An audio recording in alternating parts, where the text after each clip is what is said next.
Hi everyone, this is audap. Let's continue our game of Iwaihime on PC.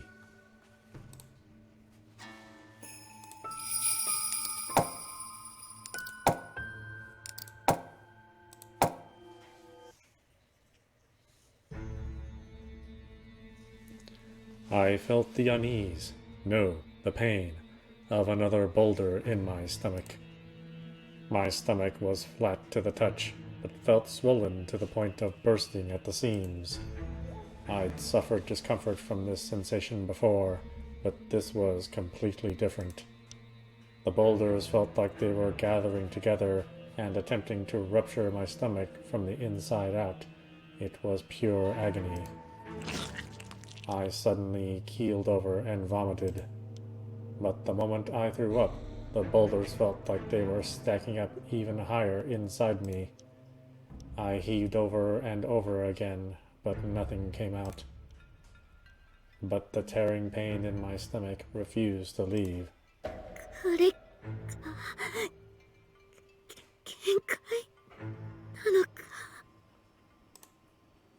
I didn't know if I could take any more.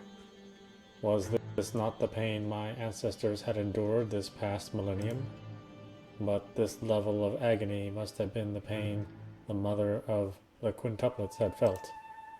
The soot within me was trying to break the seal and burst free of its containment. My face was clammy with sweat, yet I rose to my feet. I could still hold out for a while longer. I still dreamed of a miracle, too. I believed that if I could endure but one more day, salvation would arrive.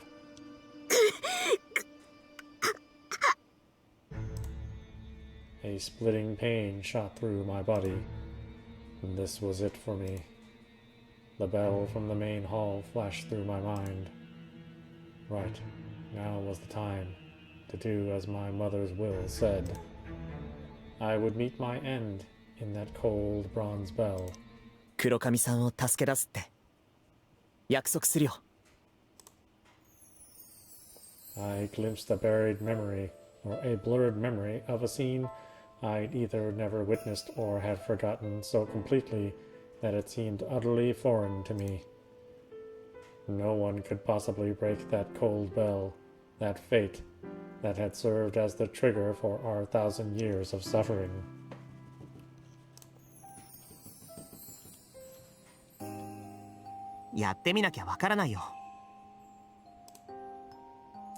Susahara had said that as though it were nothing.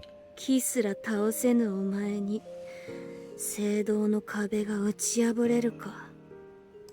聖堂、厚さは？さあ、お前の拳の幅くらいはあるかもな。さすがに無理だよ。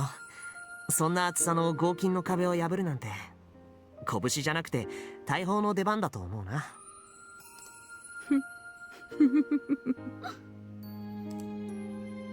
I knew it. Susahara couldn't save me. でも My heart dared to skip a beat. My eyes found their way to Susahara's, and I breathed in. His expression was serene as a tranquil lake. His gaze was wholeheartedly sincere. 黒髪さんがそれを打ち破られることで救われるなら、僕はもっと修行を積んで、いつか必ずそれを僕の拳で打ち破ってみせると約束するよ。Was he serious? At that moment, I saw it. The glint in his eyes wasn't that of a deluded human who possessed no foresight whatsoever. They burned a divine scarlet glow, one I'd never seen before. So he truly was Mutsu. I'd known from the moment I saw him.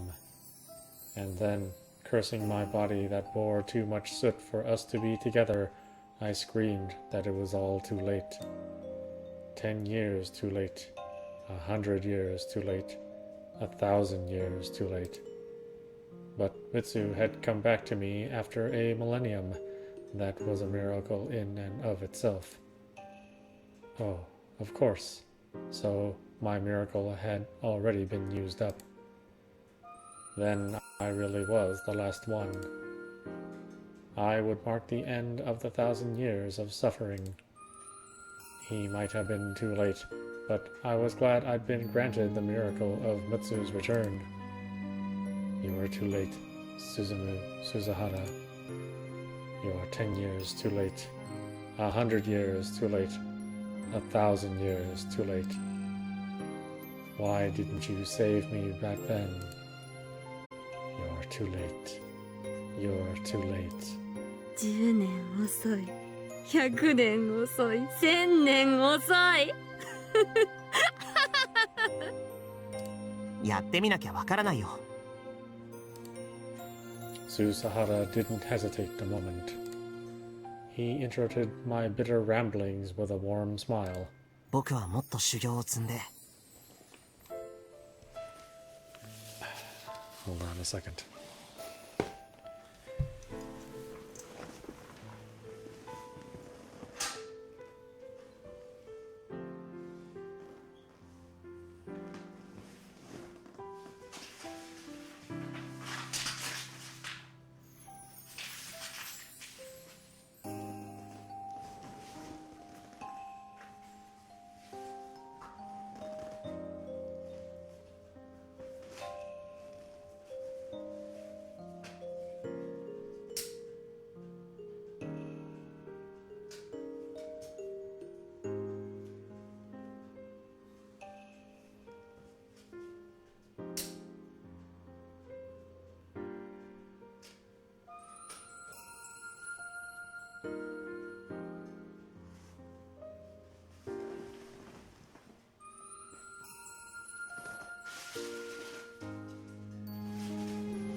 Apologies.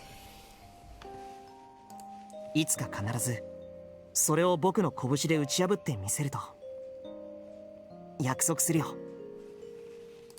その修行どれだけかかるやら。そうだね。その意味では確かに黒髪さんの言う通りだね。遅すぎる。10年100年いや1000年は修行しないとダメかもしれないよ。でもそれでも僕が必ずそれを打ち破って黒髪さんを助け出すって約束するよ。As if I had 1,000 years to wait for his training.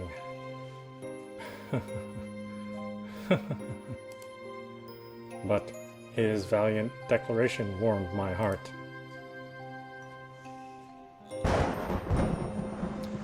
There was a violent flash in the sky, followed by thunder loud enough to strip the bark off a withered tree.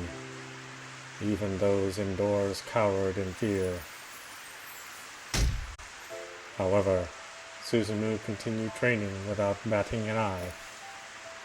Something felt strange about his punches today.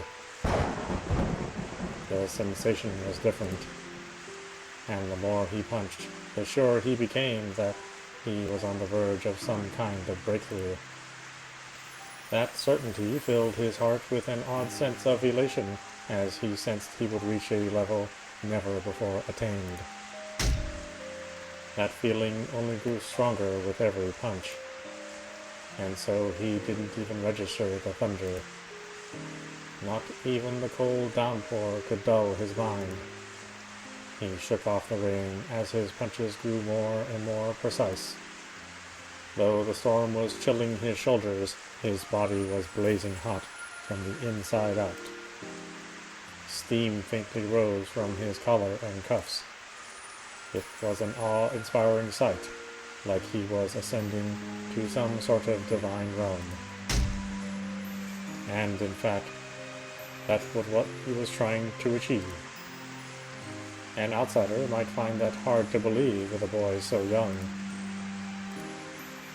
But his training, no, not just his ancestors' 1,000 years of training, the long discipline that had begun with Mitsu's promise, was on the verge of reaching fruition.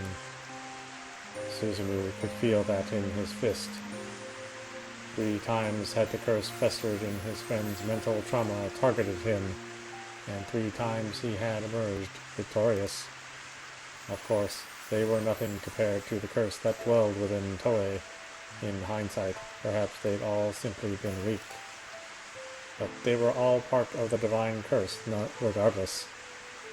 And Suzumu had destroyed all 3 of them. During his 3rd victory, Suzumu had felt a different sensation than before. And ever since then, the more he trained, the closer he could sense himself approaching the realm of the gods. It wouldn't be long until he reached it. The roar of the rain grew stronger, resembling a waterfall. Eventually, Suzumu began to feel like he was really punching the cliffs behind a waterfall. Just then, he noticed the heavens were shining bright. A light shone through the clouds as though from the top of a faraway waterfall. It bore a dignified and divine presence as it mixed with the waterfall sprays, creating a rainbow.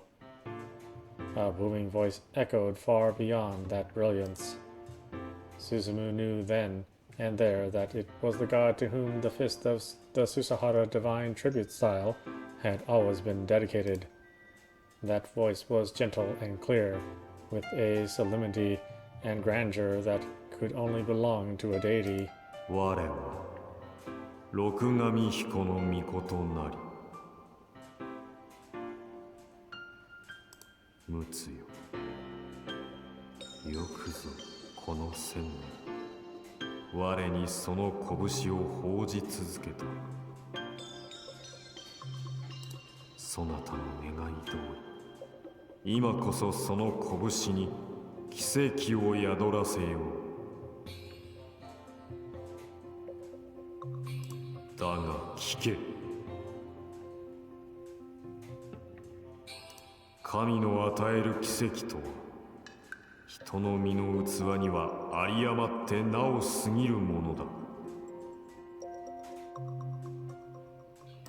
その身にて奇跡を起こせば、それと引き換えにその身がどうなるか、我にもわからぬぞ。この1000年という年月は、そなたにとっても十分な月日であったろう。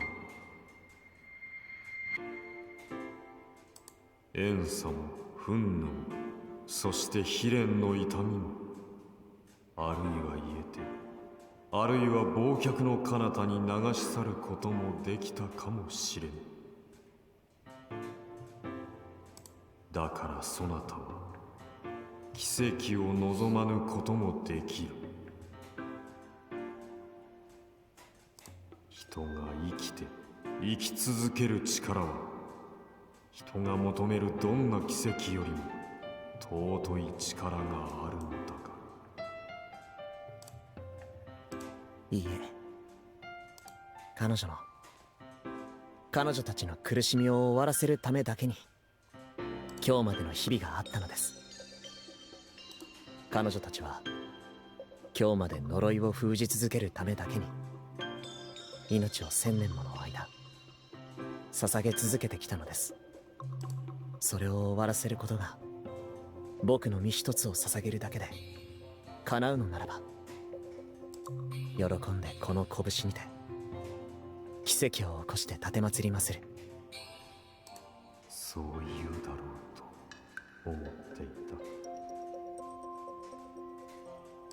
その覚悟に揺るぎがないこと、確かに見届けたぞ。よかろう。そなたの拳に奇跡の力与えようぞ。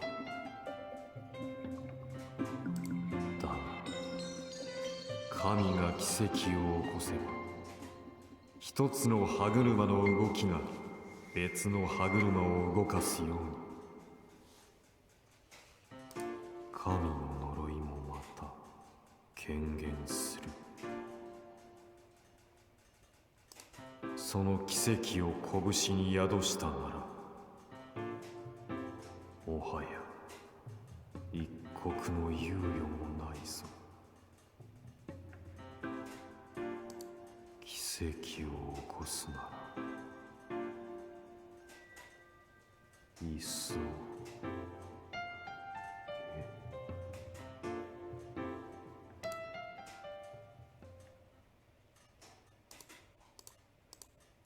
進む、進む。しっ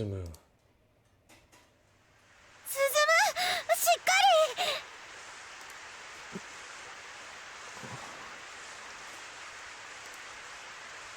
キコちゃん、大丈夫？いつから倒れてたの？雨でぐっしょりじゃない。雨。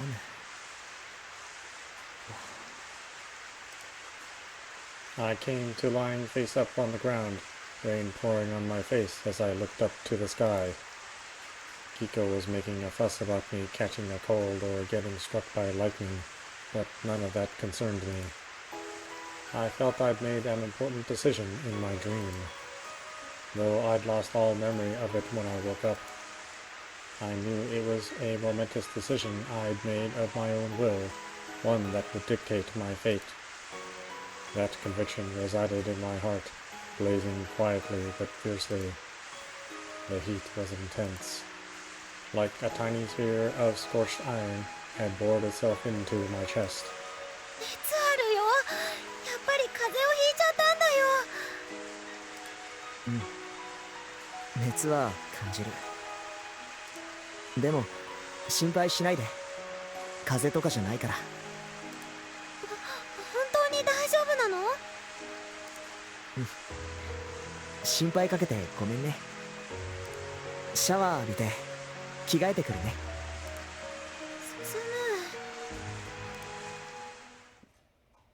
I could feel a ball of heat burning in my chest.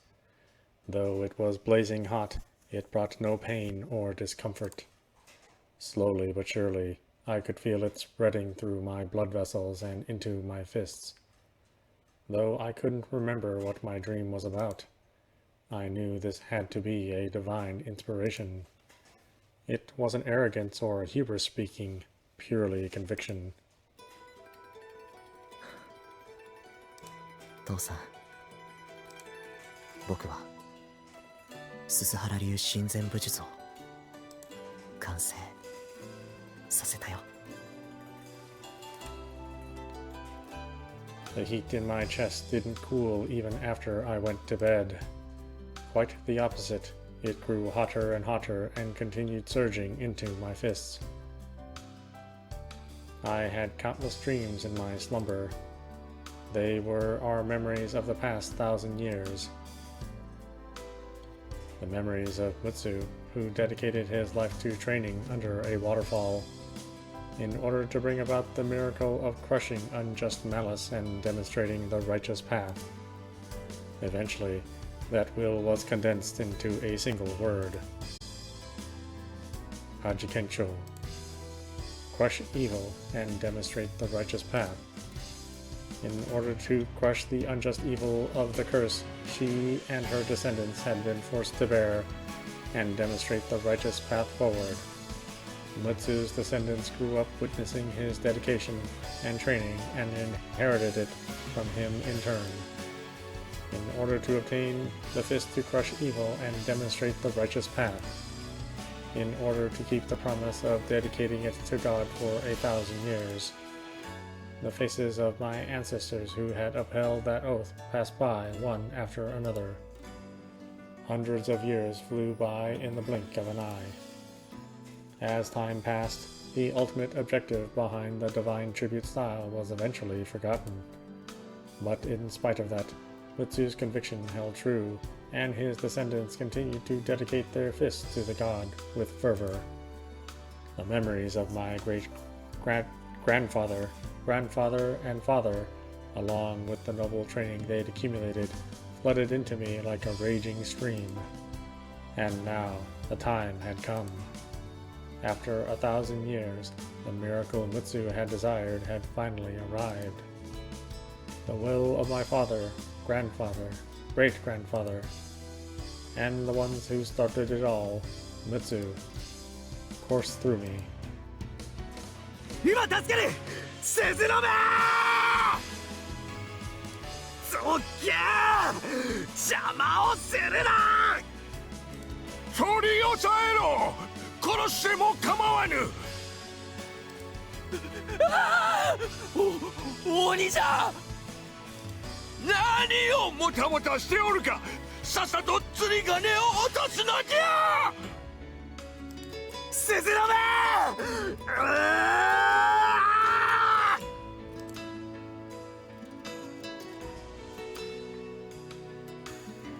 No miracle had dwelled in Mutsu's fist back then, but he wished for one, even if it would take 1,000 years to arrive. And I would see it through. I would put an end to this.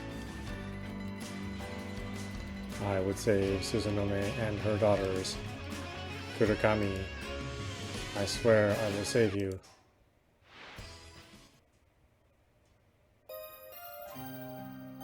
The next day, I was still partially in a dream even after waking up. I could remember last night's dream as clear as day, as though it'd been etched into my soul. The flame in my chest grew warmer, my fists were burning with scorching heat.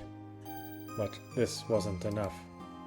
The heat would keep growing stronger and feeding the flames in my fists.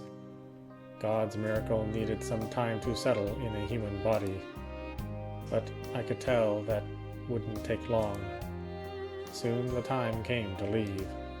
I decided to go to school. That way, I could see Kurokami. I wanted to let her know she would soon be released from the suffering of the curse. A ray of hope would be just what she needed right now. I needed her to know as soon as possible. 進むやっぱり熱があると思うよちょっと微熱っぽいけどねでも全然大丈夫だよ無理しないで今日はお休みしたらそういうわけにはいかないよ僕も皆勤賞を狙ってるからね具合が悪くなってもアイドントノーノーだからね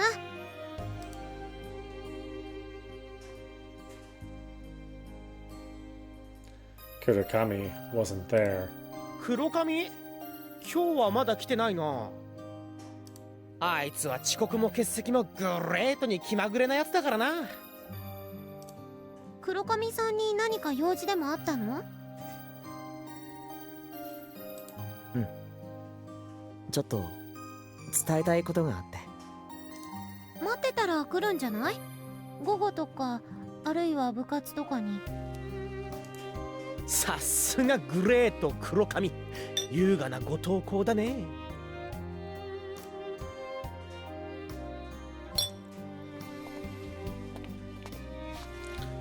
I was trying everything in my power to go to school. I could tell my end was near, so I wanted to see Susumu's face. Once I did and confirmed no miracle would arrive, I could leave without any regrets. So I fought against the nigh unbearable agony in my stomach as I struggled to walk. Okay, what happened there?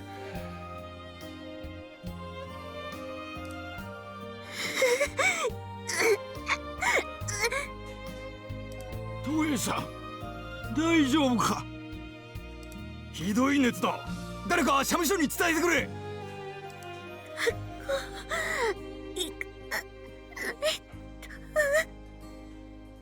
そんな高熱じゃ無理だ。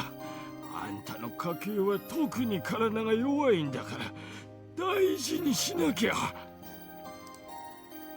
I could faintly hear the shrine staff come out of the office and encircle me, asking if I was all right. But my mind was being dragged into another haunting's daydream.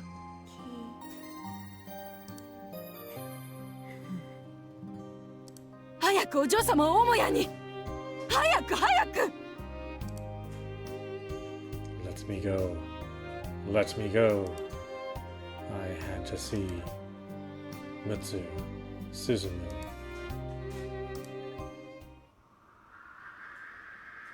I was probably brought back to my room. Having spent most of my life in nightmares since the haunting started plaguing me, I could tell by the sensations, though I perceived them as something else entirely. I was lying in a room lined with countless red candles. They were all sticking out from severed hands used as candlesticks. The fingers twitched from time to time. They hadn't been severed for long, apparently. And hanging from the ceiling like laundry was a gallery of twitching human-shaped lumps, their severed hands and peeled-off skin, rendering them unidentifiable as male or female. Of course, I didn't let the sights like these bother me. All I had to do was imagine I was watching some horror movie I'd been dragged along to see. Once I learned how to freeze my heart over with apathy, I could last through any number of hauntings. But even here, the agony in my stomach was as merciless as ever. I endured the pain and nausea welling up in my throat as I slowly got up. I knocked over several hands and candles in the process, but paid them no heed. Despite what I saw, I was confident this was my room. If I let everything I saw in this distorted world get to me, that would just thrill the evil spirits behind this haunting.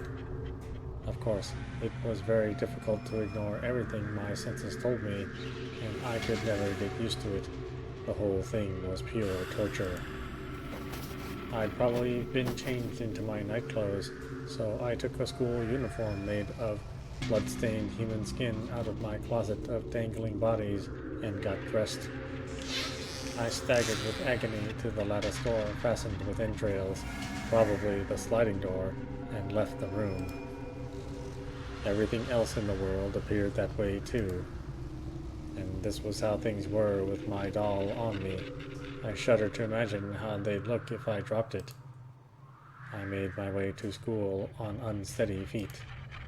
I walked through the Iwaihime shopping district among rows of headless corpses pierced upside down by iron skewers.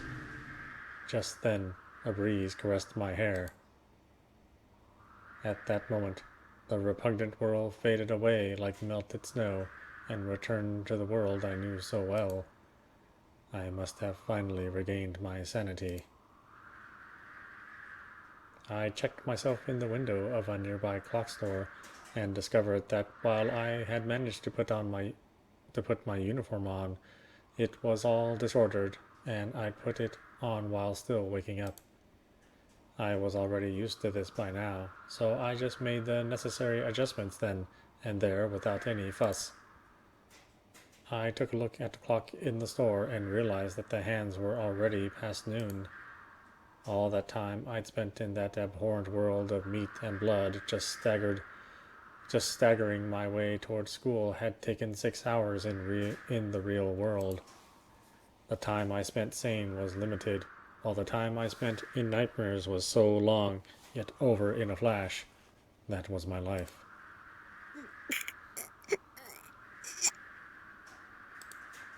The curse was hardening into stones and filling my stomach. That had to be what this was. Every time I moved, I felt them roll around, tearing through my stomach and trying to break loose. Can I even make it to school? The moment I thought that signaled my end had all but come. Once I resumed my faltering march, the crowds cleared the way for me as though nothing were unusual. The whole town was already used to seeing me like this. No one knew I was protecting this land by suffering from hellish nightmares day after day. And in these 1,000 years, no one had thanked me, thanked us. Yet even in spite of that, we continue to sacrifice our lives to keep this curse sealed.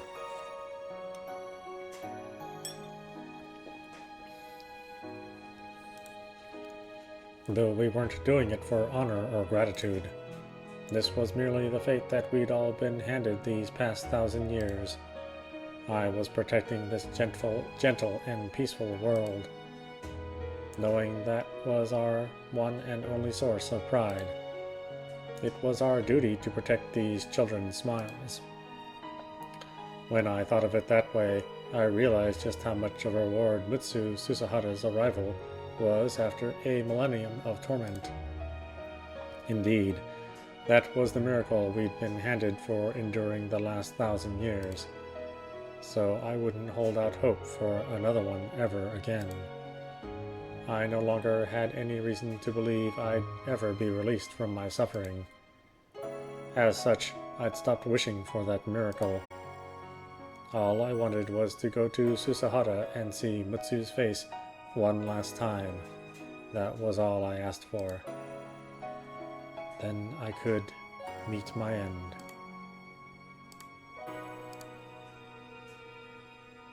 The world was distorting again. The Iwaihime shopping district was transformed into that nightmare world once more. Countless eerie insects gushed out of the shadows and devoured the scenery. They were clambering over my feet one after another, and so I froze, my disgust, my heart yet again.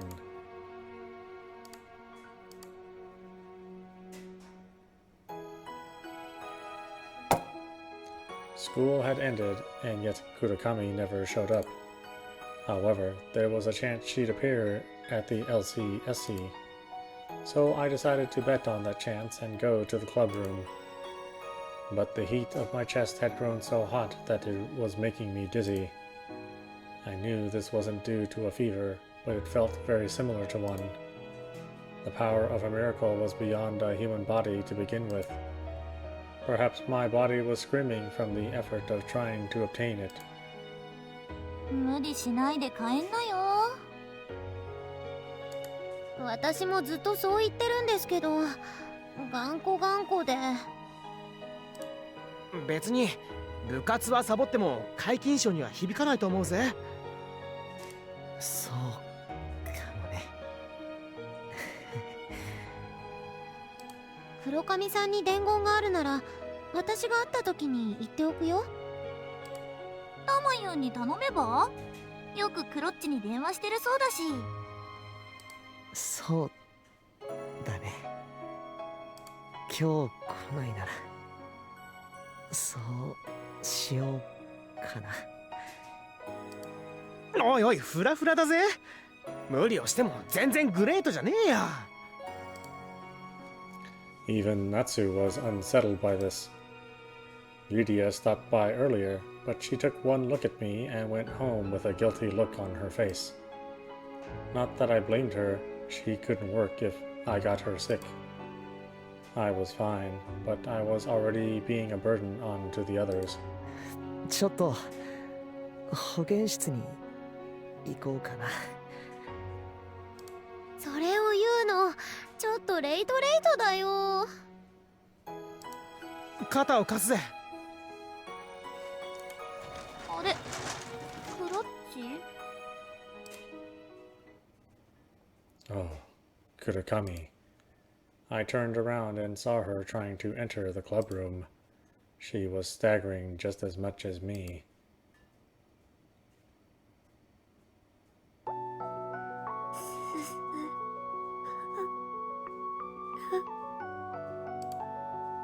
Even though Suzumu's presence was supposed to ward off hauntings, the world distorted again the moment Toei saw him. But there were no macabre illusions this time. Instead, everything had gone monochrome and frozen in time. Yet Suzumu was still in vivid color for some reason. It was then that the divine curse appeared before Toei. 我に感謝せよ、トエ。そなたのけなげな願いを叶えてやろうと思ったからこそ、今、そなたはここにある。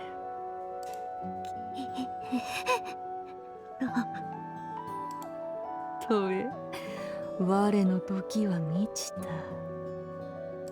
そなたの千年の苦しみから解放される時が来たのだ。お前を解放などするものか。もはやそなたの身に我を封じ続けることはかなわぬ。そなたももうそれに気づいておろう。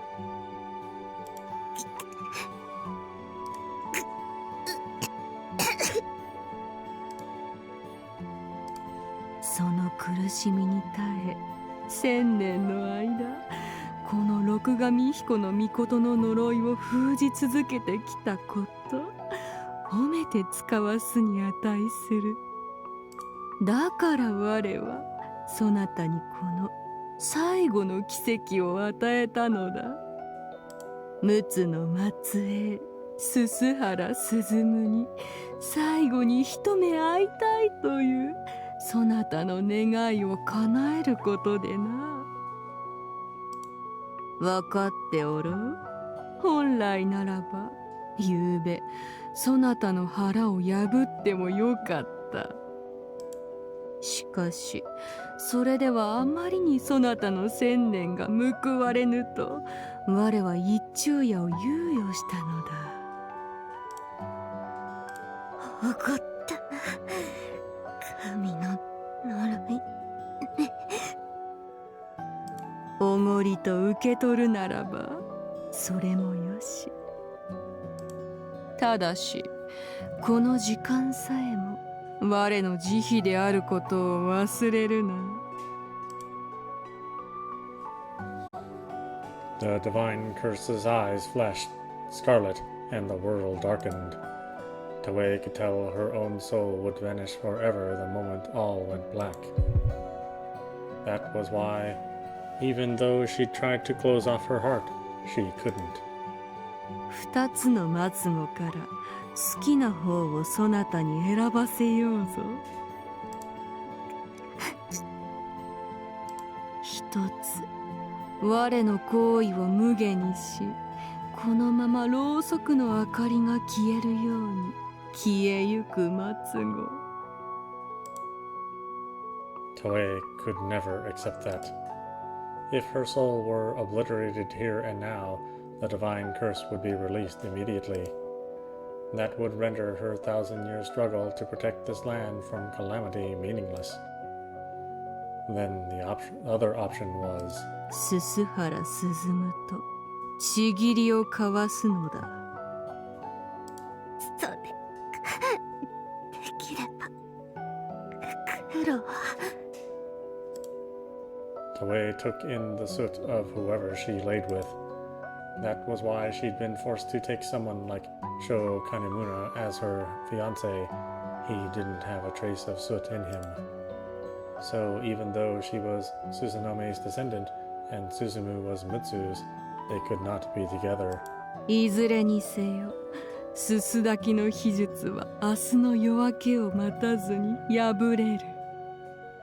ならば最後の時くらい1000年を超えて再び出会えた運命の男と体を重ねて迎えたいとは思わぬか？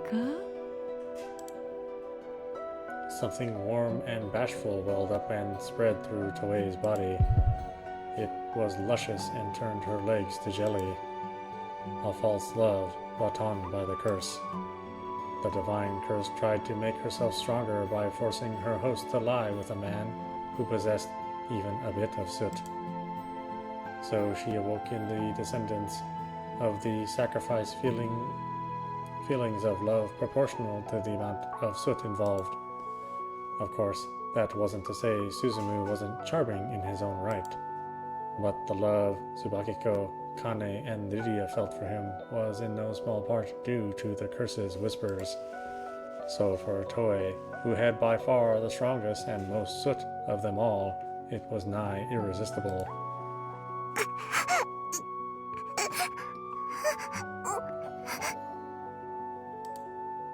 Her breathing grew labored as her body heated up. Her body longed for Suzuhara. Toei did everything in her power to resist those urges. 何をためらうのか、トエよ。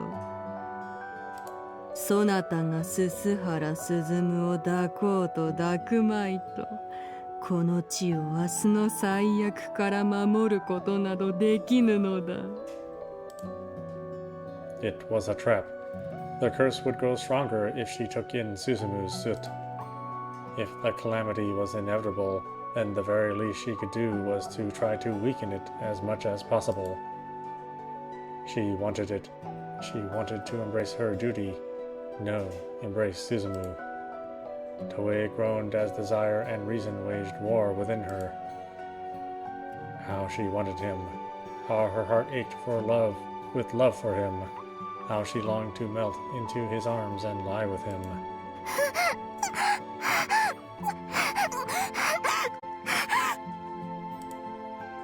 Toei broke out into a sweat, her knees giving way. She gazed longingly at Suzumu.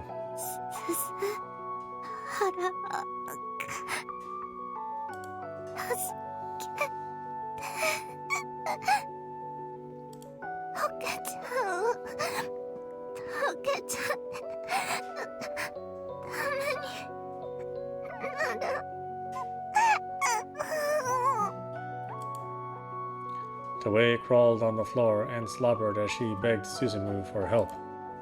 The curse took advantage of that deep-rooted sensation every woman strove for in an effort to gain more soot.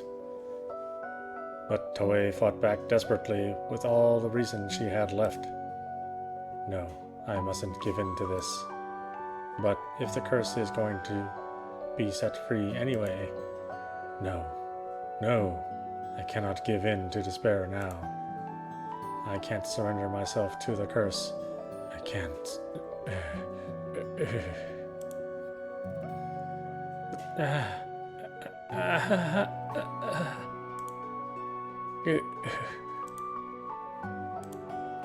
Toei writhed as she curled up into a ball and fell silent.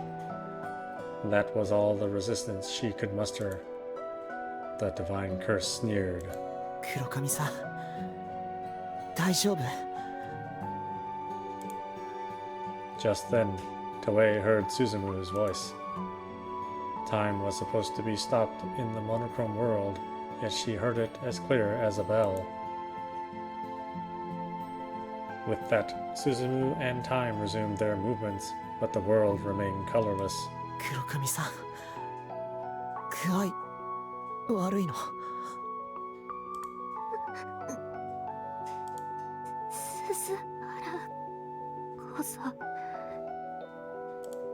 足がふらついていると。 The pair staggered towards each other, almost like they were suffering the same ailment. 君にどうしても伝えたいことが。伝えたい？僕が絶対に君を呪いから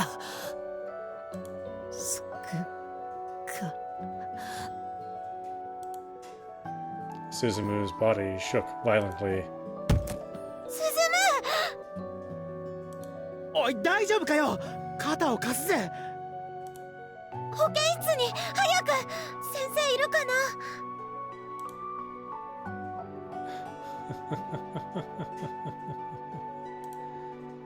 In her heart, Toei was a mess of laughter and sobs. Suzumu's words had moved her to tears. Her heart swelled with joy. She didn't know she was even capable of feeling this way anymore. Pardon me one more time.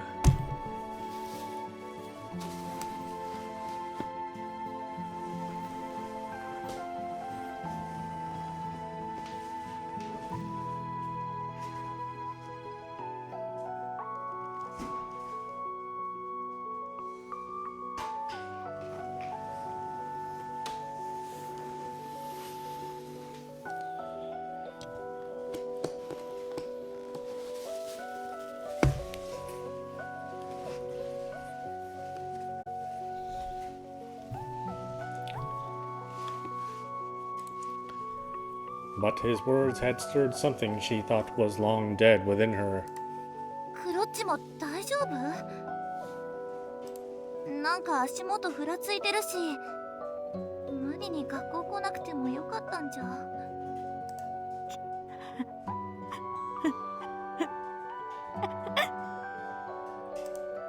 クロッチ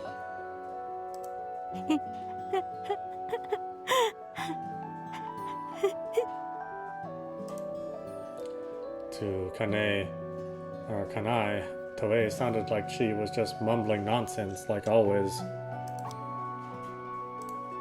But this time, Toei was laughing with ecstasy and crying.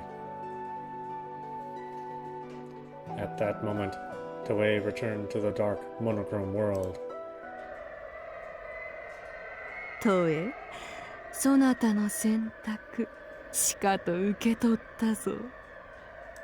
誇り高く最後まで生贄としてさらなるすすを拒むその矜持、見上げたものよ。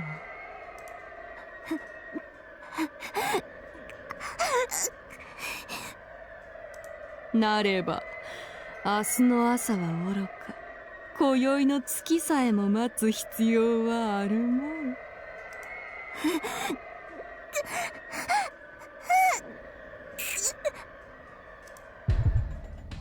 The stones in Toei's stomach swelled and grew to gargantuan proportions. Her stomach was tearing from the inside out. かなえ、椿子、リリア、3人の蓄えたすすはすでに我が身に取り込んだ。そしてそなたの体を得て、我は最悪の執行者となろうぞ。だがそなたがいらぬというなら、鈴原鈴夢のすすは我がもらい受ける。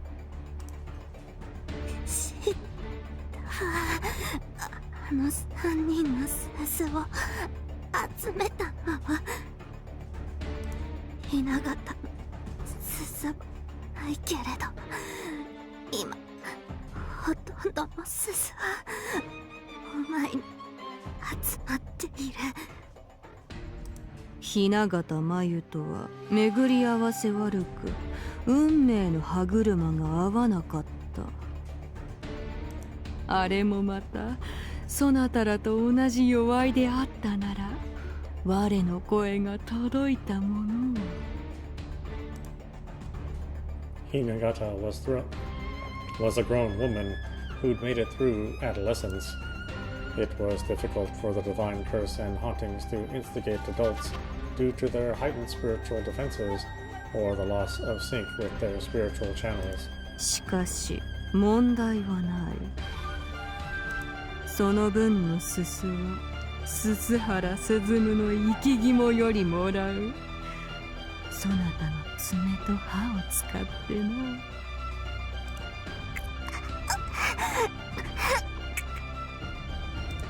お気の毒だけど、全てがあんたの思い通りになると思ったら間違いよ。何を言い出す？もう呪いを弾き込むことはできない。そうね、あんたの価値よ。それは間違いない。でもね、あんたのその価値にまだ肉ばくかなできる厄風が残ってるんだから。ない。今よりお前の体は我のものとなる。そなたにどのような企みがあろうとも、もはや瞬きの自由さえ与えぬ。However, she'd fallen victim to hubris. She had remained a spectator because she was confident she could take over Toei's body at any time she pleased. Toei reached into her breast pocket with trembling fingers. Inside was the student name tag she never wore. それで何ができるというのか。こういうことができるの。She unfastened the safety pin, and after a moment's hesitation, Kane shrieked and fell still. It was no surprise, considering what just happened. She'd witnessed Toei stabbing herself deep under her left index finger's nail with the needle of her name card.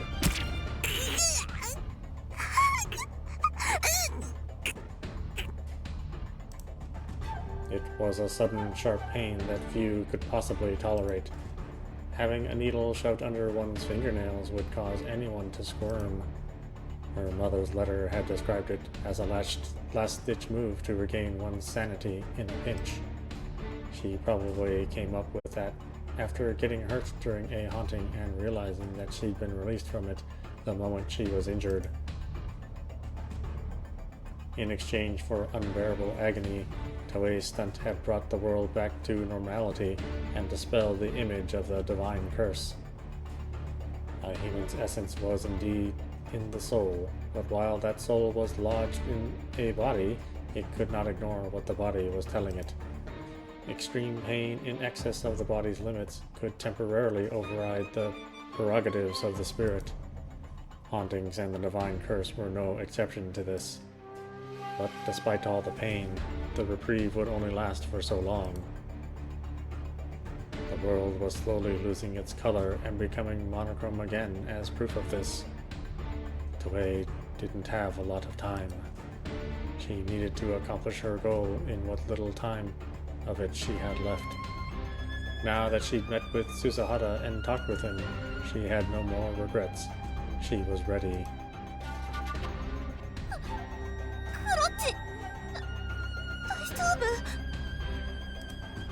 はよ。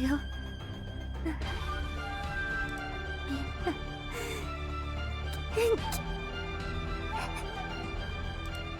ちょっ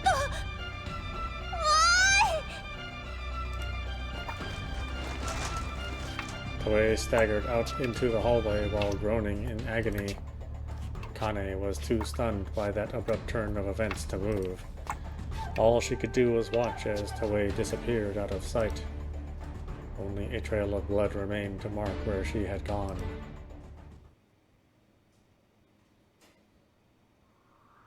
大丈夫よ。これは病気じゃないわ。疲れすぎね。Hinagata smiled as she laid Suzumu in a bed. 疲れすぎ？最近、鈴原くんは親善武術のお稽古を少し頑張りすぎてたんじゃない？ああ、それは確かに。先日も雨が降る中ぶっ倒れるまでやってて、私すっごい心配したんだから。おいおい、そりゃグレートが過ぎるぜ。そうかな。一眠りしたら少しは楽になるはずよ。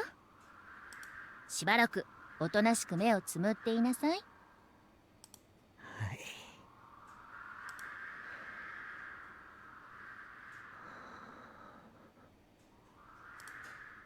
It wasn't long before Suzumu dozed off. Tsubakiko and Natsuya smiled and shrugged as if to say they'd worried too much. Once they'd left, Hinagata turned back to Suzumu. ついにやったのね。 Hinagata smiled and gently stroked Suzumu's cheek. 神の呪いを打ち破るには神の奇跡を宿すしかない。でもその力は人の身にはあまりに過ぎたもの。神の呪いを打ち破ることはできるかもしれないけれど、僕に何が起ころうと覚悟してます。鈴原君。 Suzumu hadn't been sleeping. Hinagata was a bit surprised, but quickly regained her cool. あなたは何者なの？鈴原鈴夢で神前武術の継承者で、そして陸奥の生まれ変わりなんだと思います。それはだいたい想像できてるわ。その上でなお思ってるの。あなたは何者なの？わからないです。陸奥の執念は確かに奇跡に届くほどのものだったけれど、それでも彼は人間。あなたは陸奥の血は引いていても人間であることに変わりはないはず。でもあなたは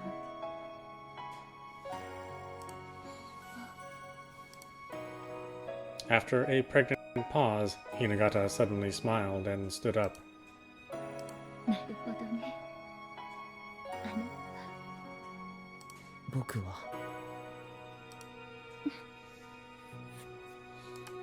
内緒。意地悪です。あなたにとってはあなたが誰であるかなど問題じゃないわ。あなたは鈴原鈴夢。そしてあなたの運命はあなたが決める。あなたが望むようにあなたの運命をあなたが切り開きなさい。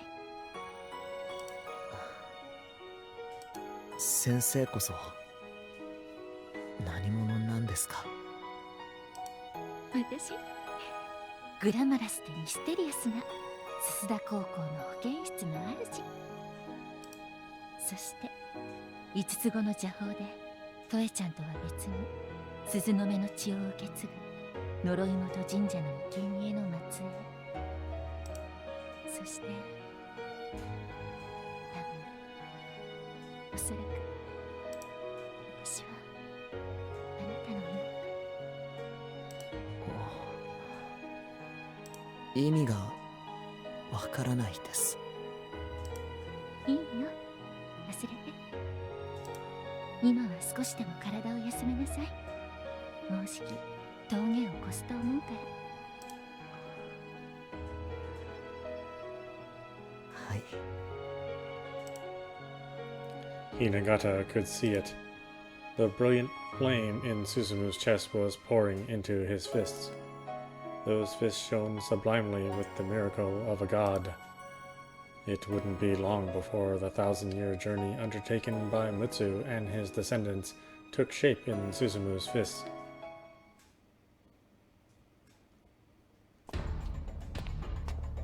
Toei walked on unsteady feet as she battled the pain in her stomach and the agony under her fingernail. Seeing Toei moaning and staggering was nothing new to the townfolk.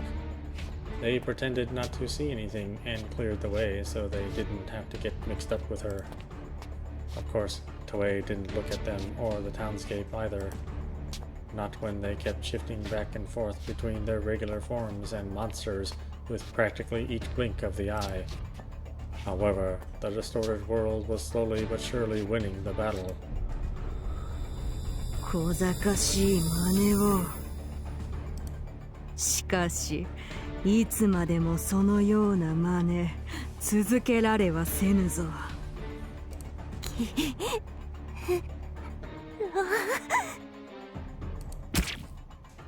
Toei pricked herself under the nail of her left ring finger. When dealing with intense pain, the body alights all its senses at once. But it still wasn't enough. The divine curse was still there. She needed something deeper, sharper.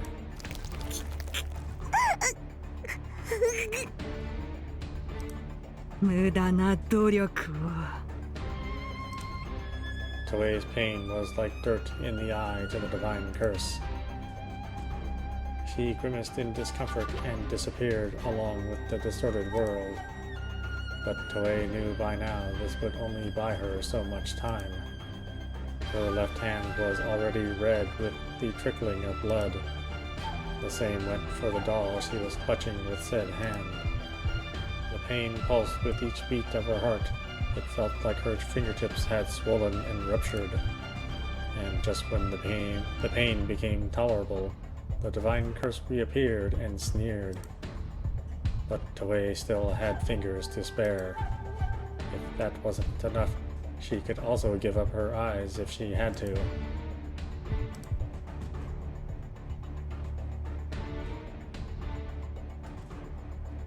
Finally, Iwaimoto no Ryomoto Shrine came into view. The shrine built not for celebration, but solely to keep the curse sealed. Toei casually hid her hand so no one noticed. She couldn't afford any obstacles to her plan, not at this point. After all, she only had so many fingers. Toei headed for the main hall. Her thoughts turned to the letter left by her mother and grandmother. This was a mockery that had spanned 1,000 years.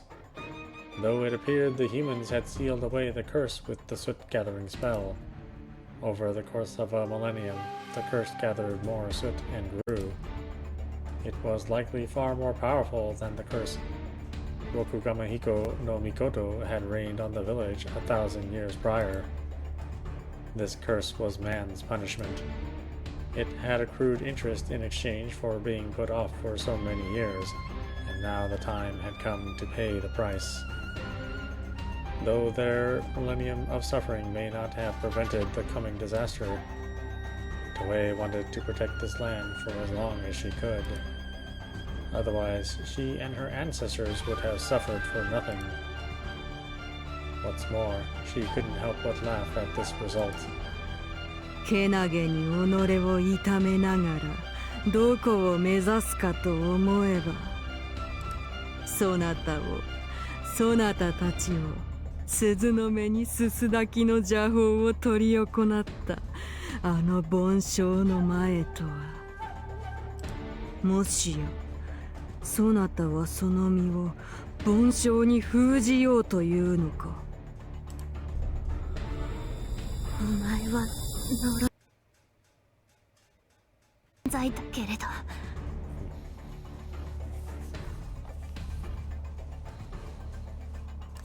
この1000年の間唯一お前を隔てることができたものがあるすすだきの邪法の梵鐘か The divine curse furrowed her brow for the first time. Though her smile was confident, her eyes held a twinge of concern. 呪いの鈴は梵鐘に封じられて生贄に全てを吸収されたつまりお前は梵鐘に隔てられたら外へ出ることはできない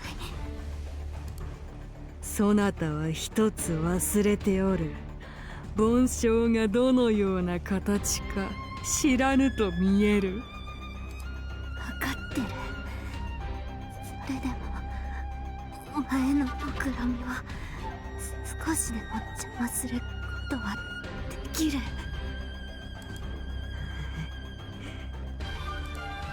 小賢しいや鈴の目の末裔め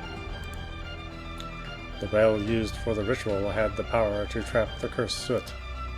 That was why the sacrifice was able to absorb the entirety of the curse over 3 days and nights without any leaking out. But though the bell itself could seal the soot, the ground and floor beneath it were a different story. And while the bell could seal the soot from above, it would eventually leak from below.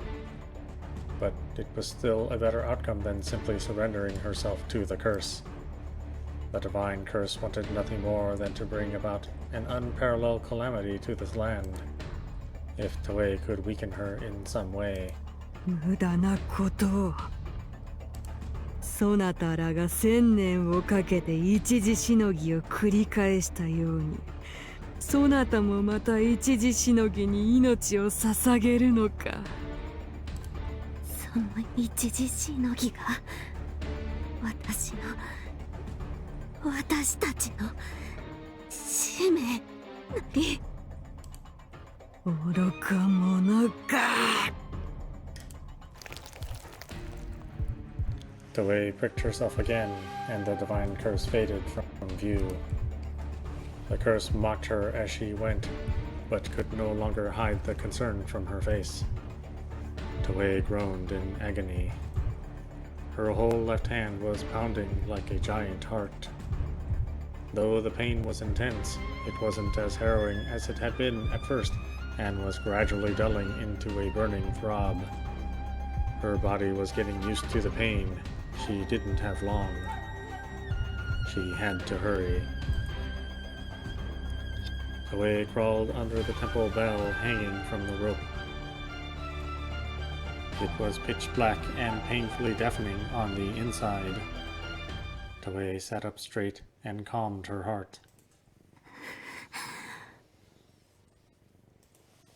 けまくも賢き呪い元神社のお前を拝み立て祭りで賢みも豊作。 When Toei started chanting the prayer, a faint creak filled the silent space. Though she couldn't see it, it was the sound of the bundle of rice plants holding the bell up starting to tear. The heavy bell began to sway a little. やめよ愚か者。このようなところに我を閉じ込めたとて最悪は変わらぬ。それよりも我と共にそなたやそなたらに理不尽な1000年を強いた人鬼どもに今こそ復讐をする時ぞ。狼よ黒きがつき恵みをかたじけなり祭り高き尊き見教えの埴輪に梵鐘を落として消えるように眠れると思うか娘。梵鐘の中で我はそなたの腹を内から破りてよみがえる。無論忌まわしき梵鐘の外へ出るには短からぬ年月をかけよう。だがそれまでを退屈して待つつもりはない。我に最後まで盾てついたそなたを無限に引き伸ばした時間の中でこの暗く狭い梵鐘の中で永遠に慰み者にしてくれる。直き正しき真心を持ちて誠の道に倒うことなく追い持つ技に励ましめたまい。我に逆らいて何の得がある。問え鈴の目。我と共にこの地に災いをもたらそうぞ。そなたの1000年の苦しみも我が慰めてやろうぞ。だがそれを断るというのならばさらに1000年を我がそなただけをいたぶり抜いてくれる。この1000年そなたを見てきたぞ。そなたが何に最も苦しみ何に最も恥ずかしめられたか我は全てを知り尽くしておるのだぞ。それを全てくれてやる、もて遊んでやる、なぶってやる。おぞましさに腹渡を吐き出してもなお、そなたが死をもって救いを求める嘆きが1000年間こだまするまで、それでもよいのか。この1000年、お前がそれほど悲痛に叫ぶのは初めてだな。それだけでお前の無1000年小気味よく過ごせそうだ。この愚か者が、もう一度陸奥に会いたくないか、肌を重ねたくはないか。そなたの肉体は直ちに滅ぼされ、もう奇跡さえも願えなくなるのだぞ。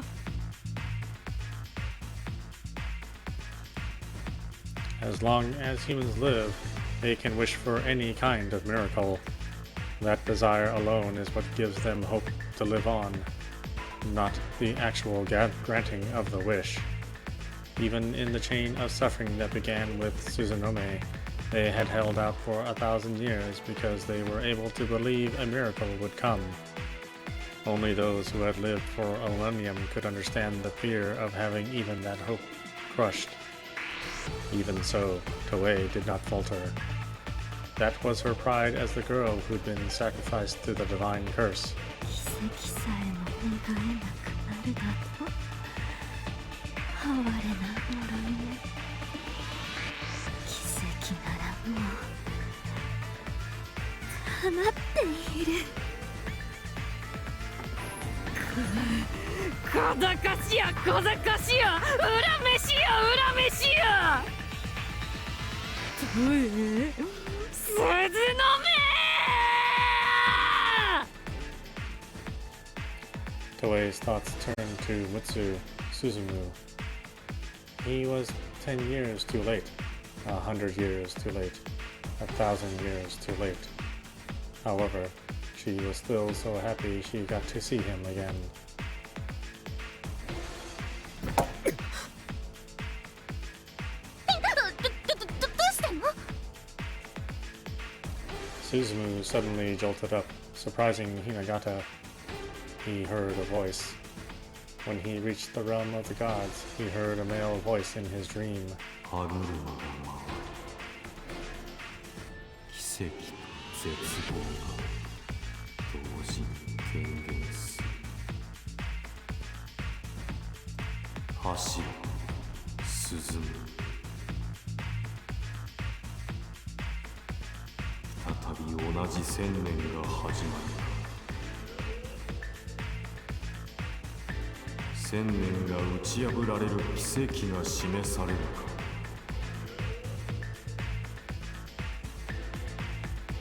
今がそう決める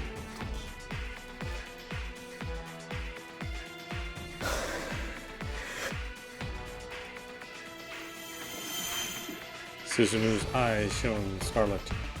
The power of miracles now dwelled entirely in his fists. His body shouldn't have been able to bear it.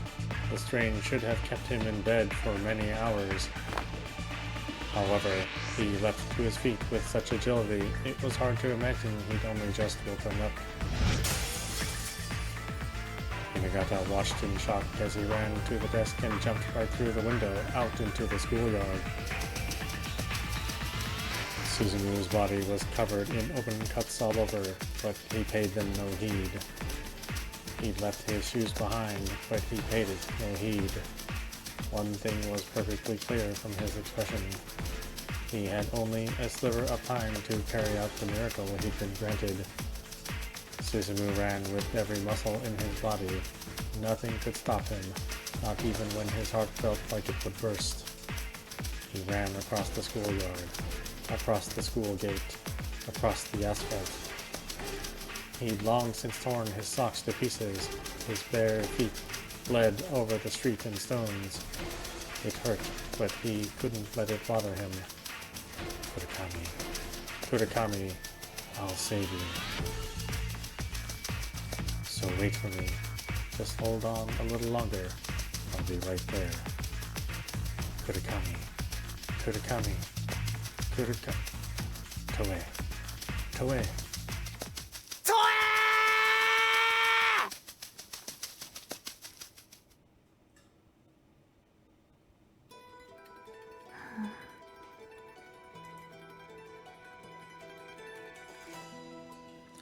Suzunome slowly gazed up at the sky and took one last look at the picturesque scenery of the mountains.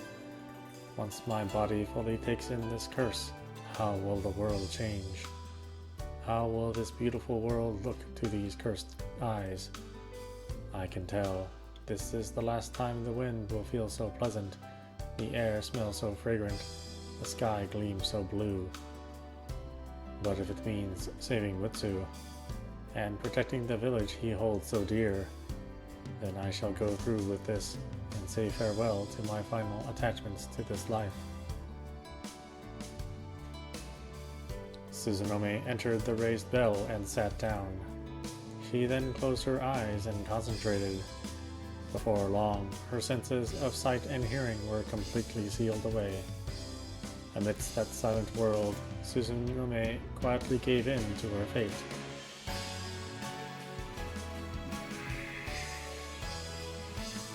よし、釣り鐘をかぶせるのじゃ。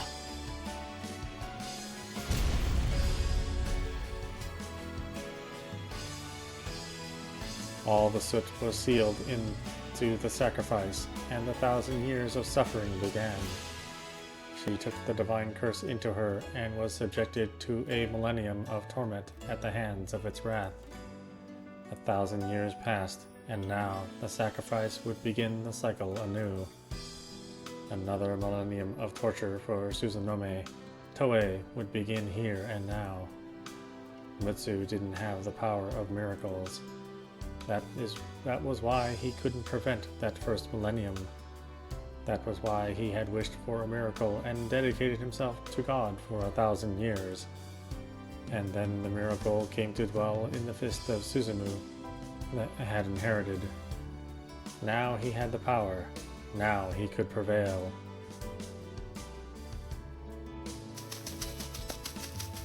Suzumu ran like the wind. Several of his toes had broken under that force, but he didn't feel pain. He didn't have time to. All he perceived was the heat in his fists, his anxiety at the lack of time, and gratitude.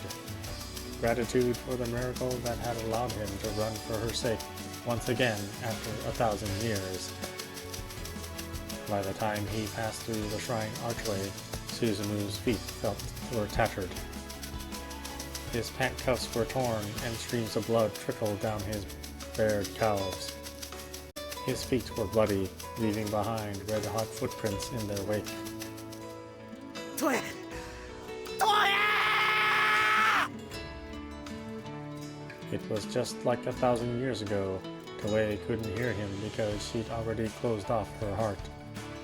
But even if she didn't answer, Suzumu knew. He could see Suzunome, Toei, trying to seal herself in the bell at this very moment. 今助ける Suzunome.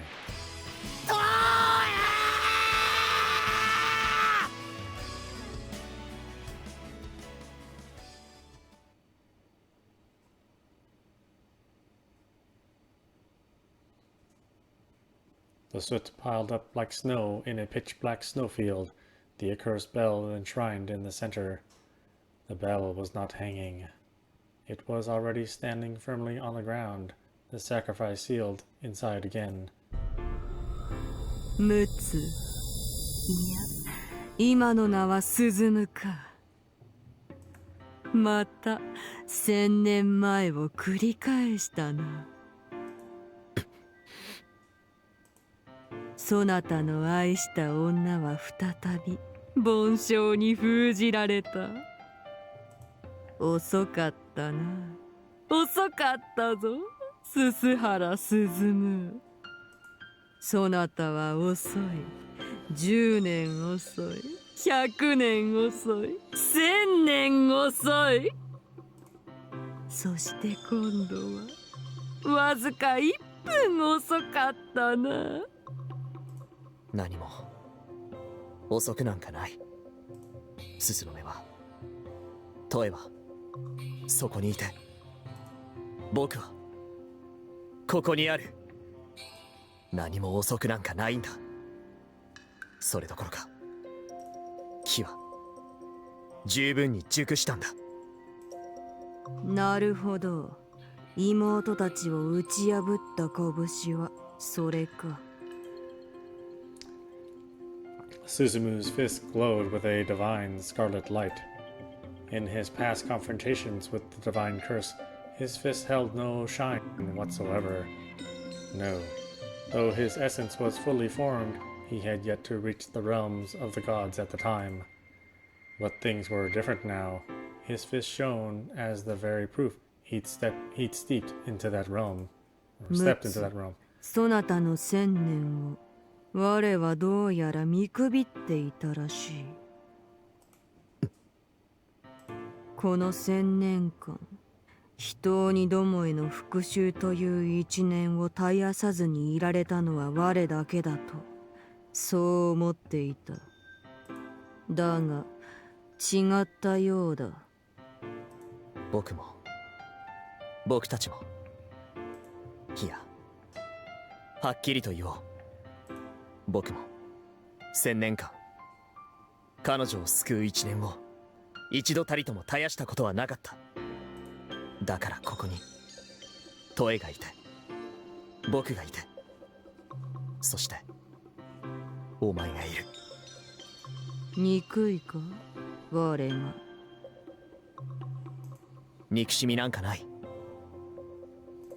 でも、感謝もない。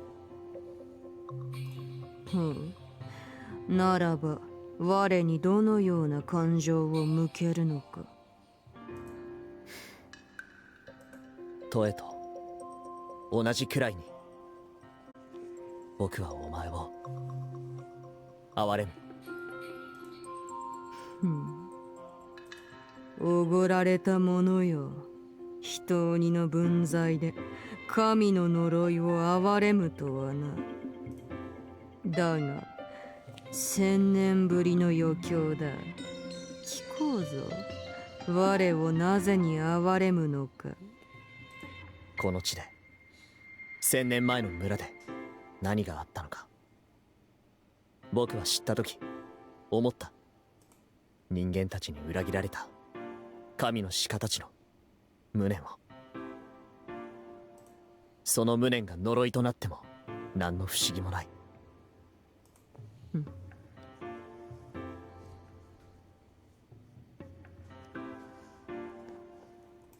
でも僕はそれよりももっともっと無念があったと思う。邪法によってお前は生贄の体に封じられ、1000年もの間何もすることができなかった。その間に村人たちは自分たちの罪も裏切りも神の鹿へも恩も忘れ、人生を全うし、幾代も重ね裏切りの歴史さえも忘却し、自分たちの過去を書き直した。呪い元神社を祝い元神社と改名し、六神彦の御の怒りを恐れるどころか、何もかも忘れ、のんきに敬い出した。Wrath was a fury brought down upon those who incurred it. But after 1,000 years, all the villagers who had betrayed the deer were long gone. Their anger for this land had not settled, but unleashing a calamity on children who had forgotten their father's sins would hardly be a satisfying reward to centuries of wrath. That was why Suzumu couldn't bring himself to be angry at the curse. It wasn't just Mitsu and Suzunome. For the divine curse, these 1,000 years had also been just as long, just as cruel, and just as sad.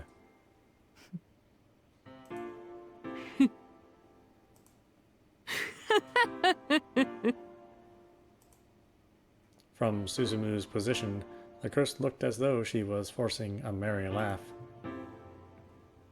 as though trying to shake off the pang of emotion that had swelled up within her. だからなんだというのか、鈴む。この地には我が罰するにふさわしい人間がすでにいないから、呪いを諦めて消え去れというのか。虫のいい話だ。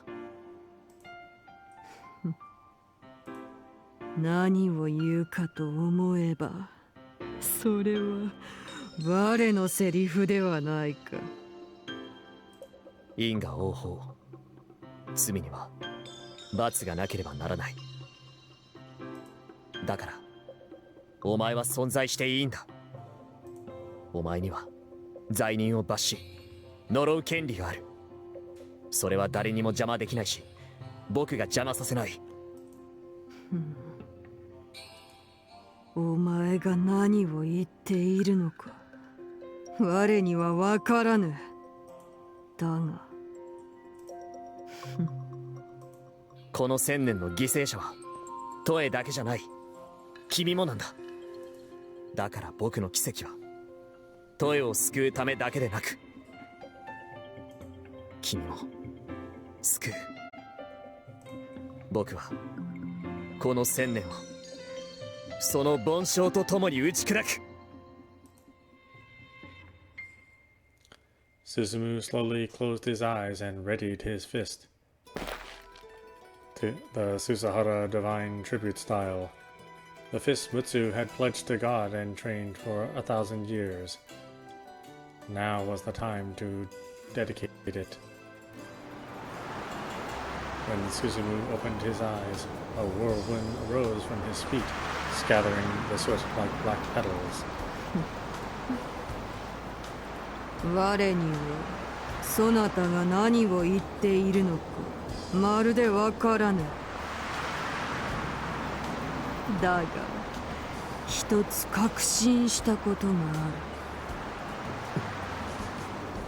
る。我は我なり六神彦の御事の呪いなり。1000年を超えて降り積もりし我が怒り、我が呪い、我らが復讐。今こそそれが成就される時。そなたに同情されようとされなかろうと、我は我なり呪いなり。人にどもにこの地に災いを、その1000年の誓い翻すわけにはいかぬ。When the divine curse swung her right arm down, another whirlwind erupted from her feet and blew the soot up. She grasped the sword of the gods, the seven-branched sword, in her hands, burning scarlet with heat. 君の怒りは最もなんだ。君には怒る権利も呪う権利も吠える権利もたける権利もある。でも僕はそれを全て抱きしめて、今悲しき1000年の終わりと始まりがつながることを打ち壊す。Suzumu vanished into the pitch-black whirlwind. The divine curse stepped back just in time to dodge Suzumu's punch. He was fast, too fast for the divine curse to keep track of. Now that he had reached the realm of the gods, Suzumu was a match for a god himself. He could easily match the curse's speed. 滅びよ、スズム、神の怒りを知れ。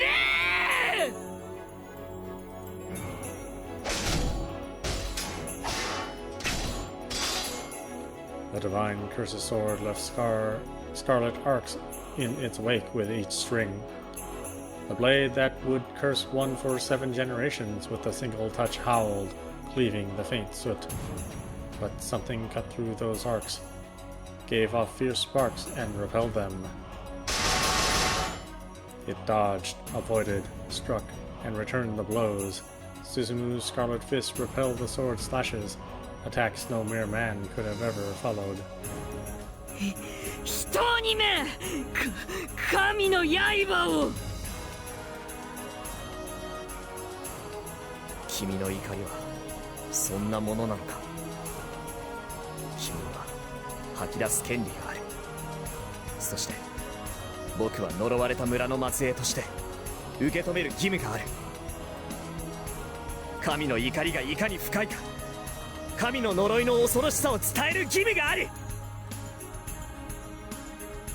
ざれ言は貴様に兄上様のご無念が分かってたまるか。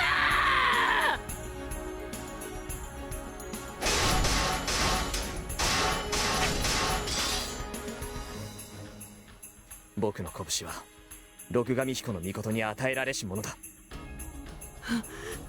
何をよまいごと。陸奥は六神彦の御の声を聞いた。そして1000年が始まった。これは君の運命なんだ。僕がここにあることが。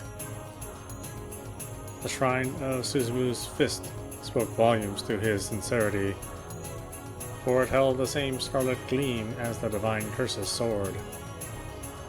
我らの一族の誰がお前に力を与えたというのか。与えるわけがない。兄上様のご無念を知る我らが与えるわけがない。そんな、まさか兄上様が。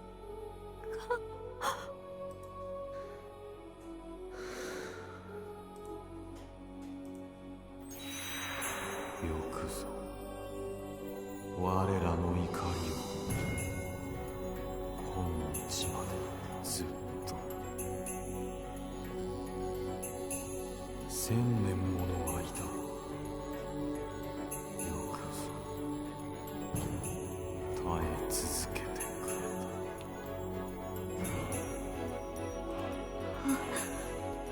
た。兄上様。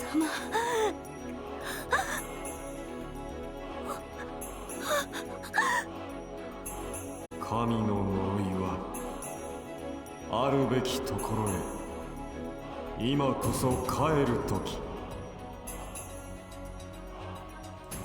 さあ帰ろう。愛しい愛しい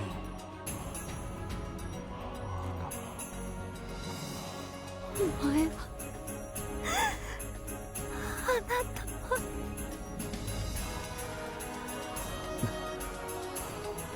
迎えに来たよ。1000年もの間僕のためにありがとう。今こそ呪わしき1000年の終わる時。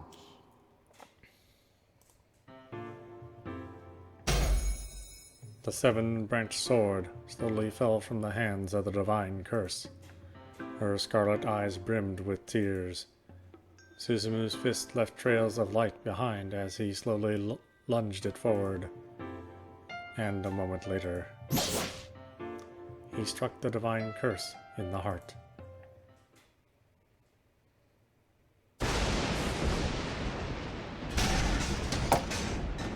The cursed bell that had marked the beginning of that accursed millennium and was attempting to usher in a new one was split in two.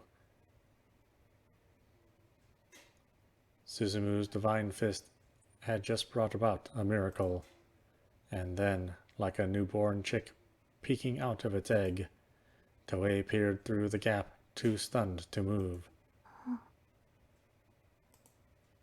Overcome with surprise, she forgot to even blink. All she could do was stare up at Suzumu. Suzumu didn't move, as though he'd been frozen in place. But his lips were curled into a smile. 助けに来たよ、トエ。1000年も遅くなってごめんね。Toei had definitely heard those words. Her body became unbelievably light at the moment the bell miraculously broke. As light as it once was before her hauntings had begun in her adolescence. Not a single trace of the 1,000-year curse remained in Toei's body. But her rejoicing could wait. Something far more pressing stood before her. Suzumu slowly collapsed. He didn't shield himself with his arms to break the fall the way the living would. Instead, he collapsed mechanically like a puppet that fulfilled its role, the way the dead would fall.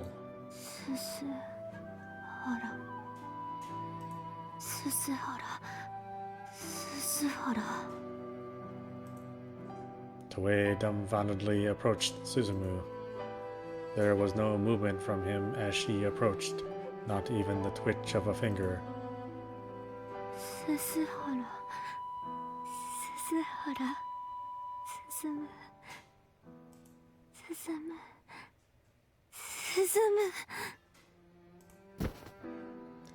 She lifted his head up, only for it to limply fall on its side.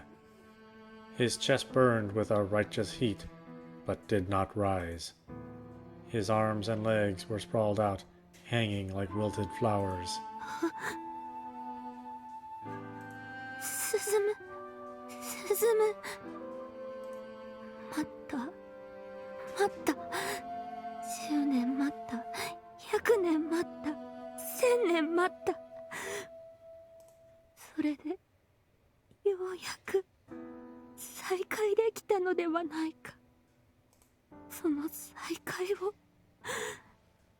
どうして私たちは喜び合えぬのか。喜ぼうではないか。私は喜んでいるぞ。ほら、嬉し涙が止まらぬ。止まらぬ。だからどうか、進む。お前も、どうか、どうか、笑って。A divine miracle was too much for a human body. So was this the price he'd paid for it? Suzumu must have known. Once he came to possess a god's power, he knew his end was close. But even so, he hadn't faltered. Instead, he felt he'd gotten a bargain on that miracle. He died to save the woman he'd loved for 1,000 years.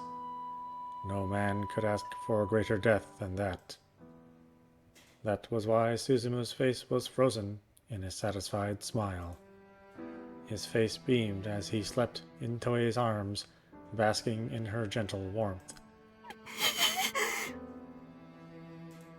そんな男の身勝手で勝手に一人先立って後に残される女の気持ちが。 Toei could hold herself back no longer.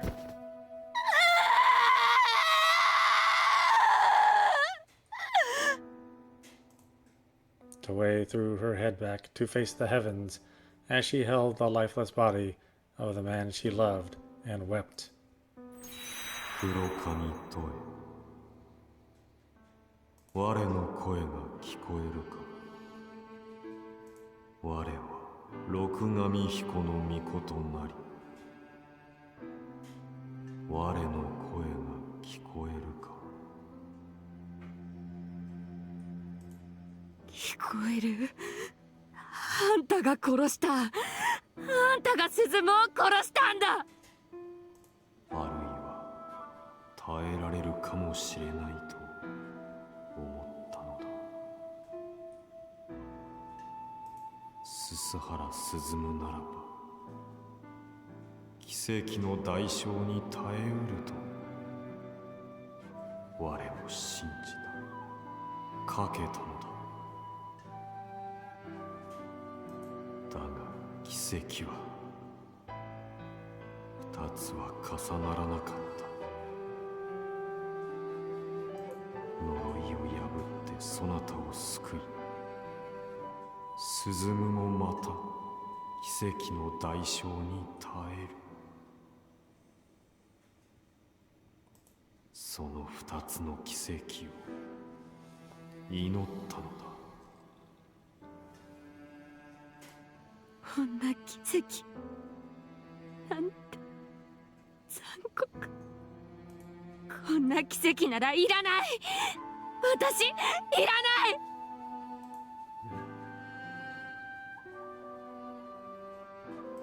罪滅ぼしにもならぬだろ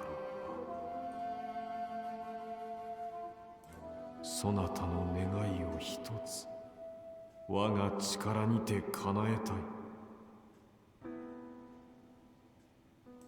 望みはあるか。生き返らせて。鈴も今すぐ生き返らせて。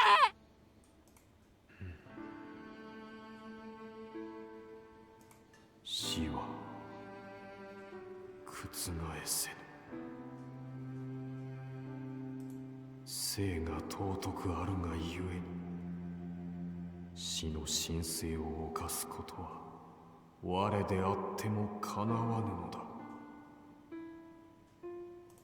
仮の命を吹き込むことはできるが、限られた短い時間となる。そんなの生き返ったって言わない。生き返らせて。鈴も生き返らせて。お願い。また1000年私が呪われてもいいから。私をどれだけ苦しめてもいいから。だから鈴を生き返らせて。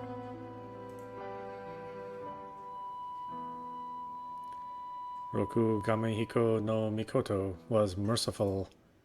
No matter how deeply Toei succumbed to sorrow, it continued to wait quietly and patiently. Eventually, Toei wiped away her tears. 役立たず。うちの神社は役に立たない神様を祀ってるわ。Her eyes were red, but they regained a bit of their shine. 私は今、進むのためなら私が死んでもいいって思ったわ。そういうことなのね。進むに感謝して、私一人で生きろと、そういうことなのね。ありがとう、進む。あなたはいつも遅い。10年遅い。100年遅い。1000年遅い。でも今回はちゃんと間に合ったよ。Toei smiled as tears framed her face and stroked Suzumu's cheek. It was still a little warm. 徳上彦の御事様、私の願いは一つ。聞こう。こんな悲しい目に遭うのは私だけでたくさん。だから私はもう一組の私たちに奇跡を託すわ。鈴の目と陸奥に奇跡を。陸奥が儀式に間に合い鈴の目を救い出す。そして二人は結ばれるという奇跡。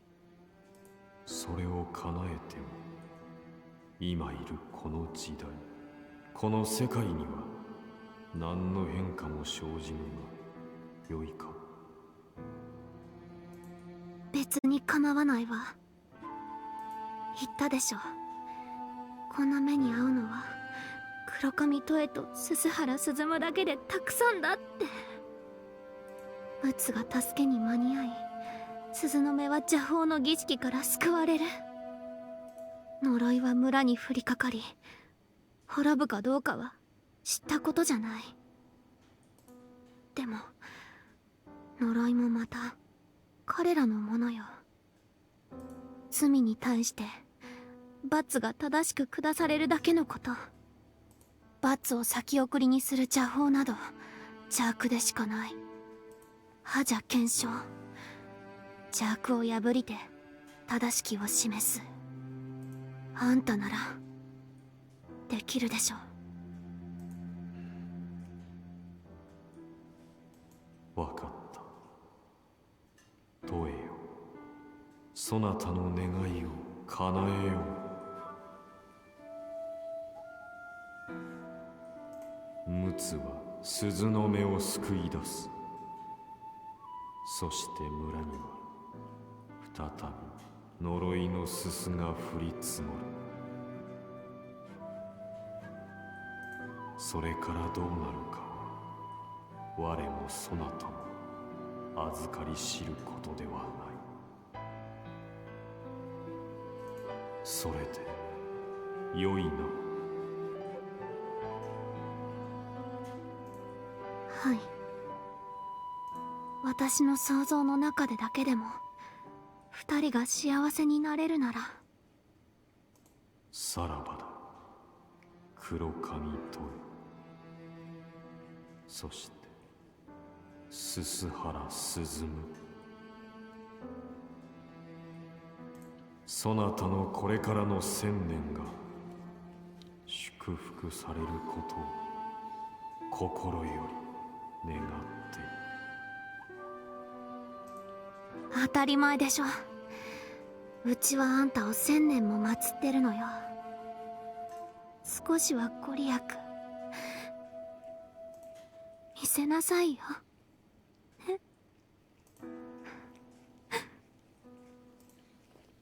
Toei could no longer hear the voice. The main hall was silent as a tomb. But a miracle 1,000 years in the making had most certainly occurred here. The proof of that was the broken bell and Suzumu's lifeless body lying in Toei's arms. 進む。進む。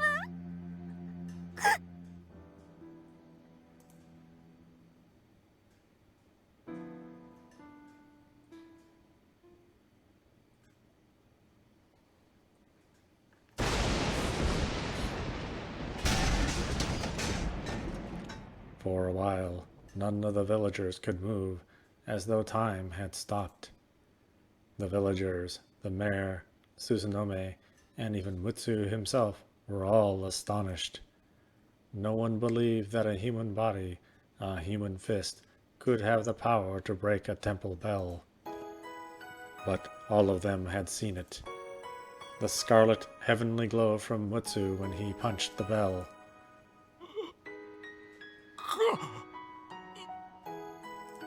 神の怒りじゃ。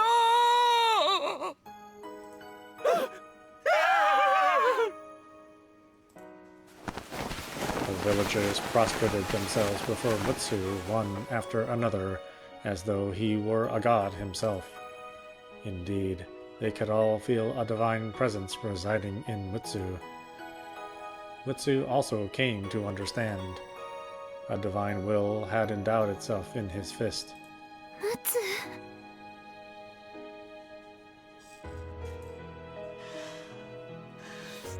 助けに来たよ、鈴の目。遅くなってごめん。 Though Susanome was bare naked, she didn't care. She ran into Mutsu's arms. Mutsu embraced her dearly, so they would never be apart again.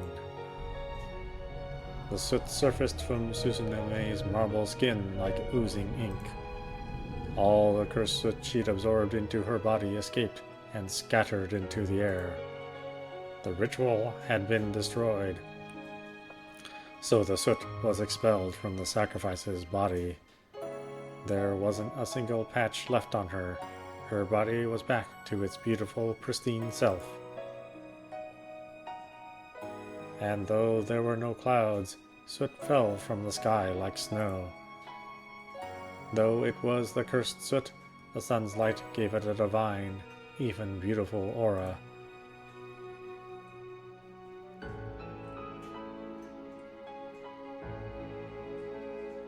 The soot rained on the village once more. The curse had returned to its proper place. Punishment had been delivered to those who broke their promise with the sacred deer. The villagers were devastated to realize their village was cursed again. Mutsu spoke to lift their spirits. 何が起こるかわからないけれど、またみんなで頑張ればいいよ。仕方がないよ。これはお山の六神様を裏切った僕たちへの罰なんだから。だから甘んじて受け入れよう。そしてみんなで許しを請おう。六神様はわしらを許してくれるかの。いつかはわからないけれど、僕たちがちゃんと申し訳ない気持ちを持って罰を受け、試練に耐え、それでも敬いの気持ちを忘れなかったなら、きっと六神様だって許してくれると思う。ね、鈴の目。はい。六神様は私たちが敬いの心を忘れなかったなら、必ずいつの日にか許してくださるでしょう。立とう、みんな。そして村に帰り、みんなに伝えよう。僕たちは罰を受ける。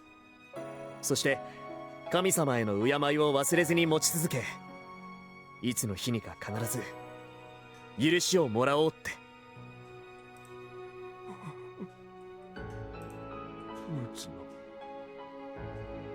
ムツの言う通りじゃ。これはすべて欲の皮を突っ張らせたわしらへの罰じゃ。悔い改めていつの日にか許しを得るんじゃ。わしらの村は六神様のお山と共にあるのだからな。The villagers stood. The fiendish visages they'd worn as they tried to scapegoat Suzunome to the soot had all vanished without a trace. Instead, their expressions were all composed, as though they'd been released from possession. And then, each and every one of them apologized to Suzunome for what they'd put her through. 入ろう、みんな。村へ。六神様と共に生きていきましょう。そうとも。僕たち人間は神様と一緒にこの地に共存しているのだから。The two nodded at each other. Everyone then headed back toward the village. All that remained was the broken temple bell. It served as proof of the miracle that had occurred here, and of the miracle their descendants from 1,000 years into the future had wished for.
Rokugamahiko no Mikoto there.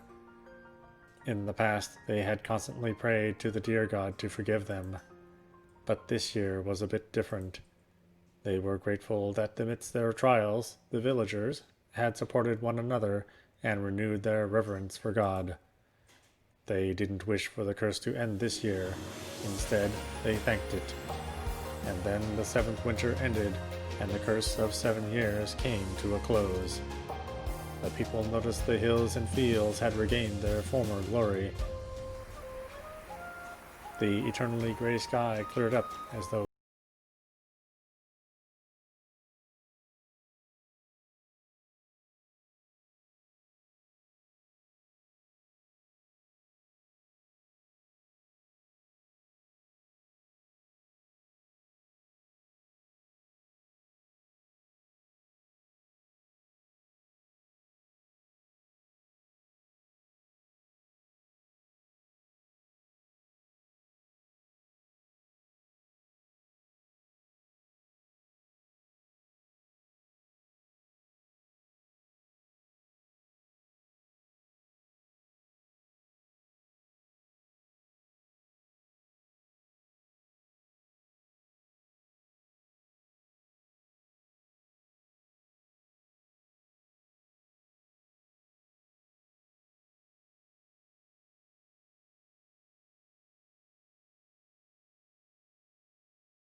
Mitsu was wide-eyed in shock for a moment, but soon understood and jumped with joy.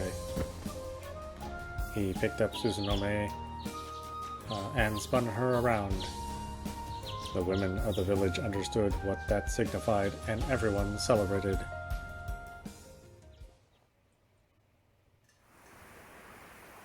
And then, on the day the first flowers after the curse bloomed, Mitsu and Susanome were married. It is said those two were blessed with several children. They thanked the god who had granted them such wonderful days, and gave them all names modeled off of the seasons. Their children valued that deeply, and so the tradition was passed down through each generation. Eventually, the people built a magnificent shrine to worship Rokugamahiko no Mikoto and named it Noriomoto Shrine, so that future generations would never forget the trial of the divine curse they had faced, without any lies. And as proof of their god's miracle, they enshrined the broken bell at the shrine's Shintai.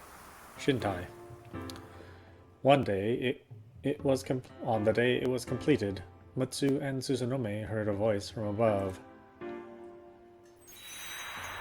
我こそは六神彦の命の呪いなり。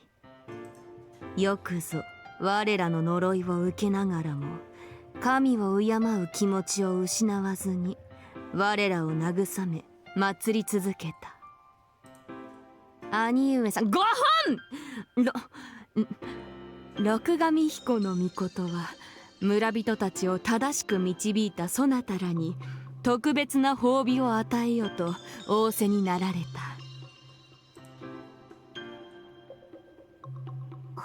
褒美など恐れ多くございます。望め、好きな望みを叶えてやろうぞ。できれば手早く決めてもらえると助かる。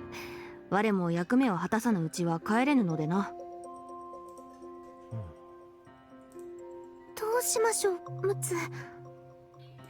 私たちはもう十分な幸せを手に入れていると思います。これ以上の何かを望んでしまうのはおこがましい気がして。一つあるんだ。何でしょう。君を救うために盆栽を割ったあの日のあの奇跡。もちろん天の奇跡であることには間違いないんだけど、誰かが、それも君にとてもよく似た誰かが僕にその奇跡を祈ってくれたから奇跡が起きた。ずっとそんな気がしてたんだ。そのようなことが。では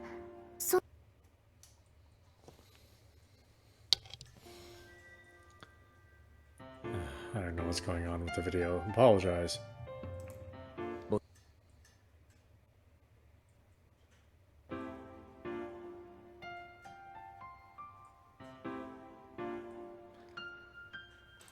なれば願いはいかんに。その人に笑顔を。どれほどの悲しみの中にあっても笑顔を取り戻すことができる。そんな奇跡をその人に。ふむ、その願いしかと聞き届けたぞ。さらばだ、陸奥鈴の目。そなたらの7年間は見下げ果てた人間どもを再び信じてもよいと思うに足る素晴らしいものであったぞ。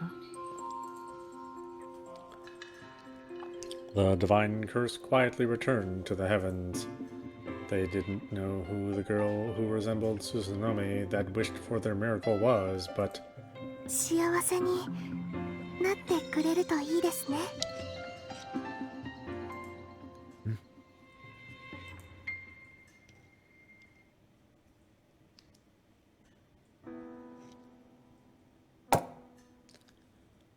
the girls were left in deep sorrow by Suzumu Suzahara's untimely death. They all grieved for him, unable to repay him for setting them free from the curse that had resided in their hearts. His body was sent to his family, and his funeral soon followed.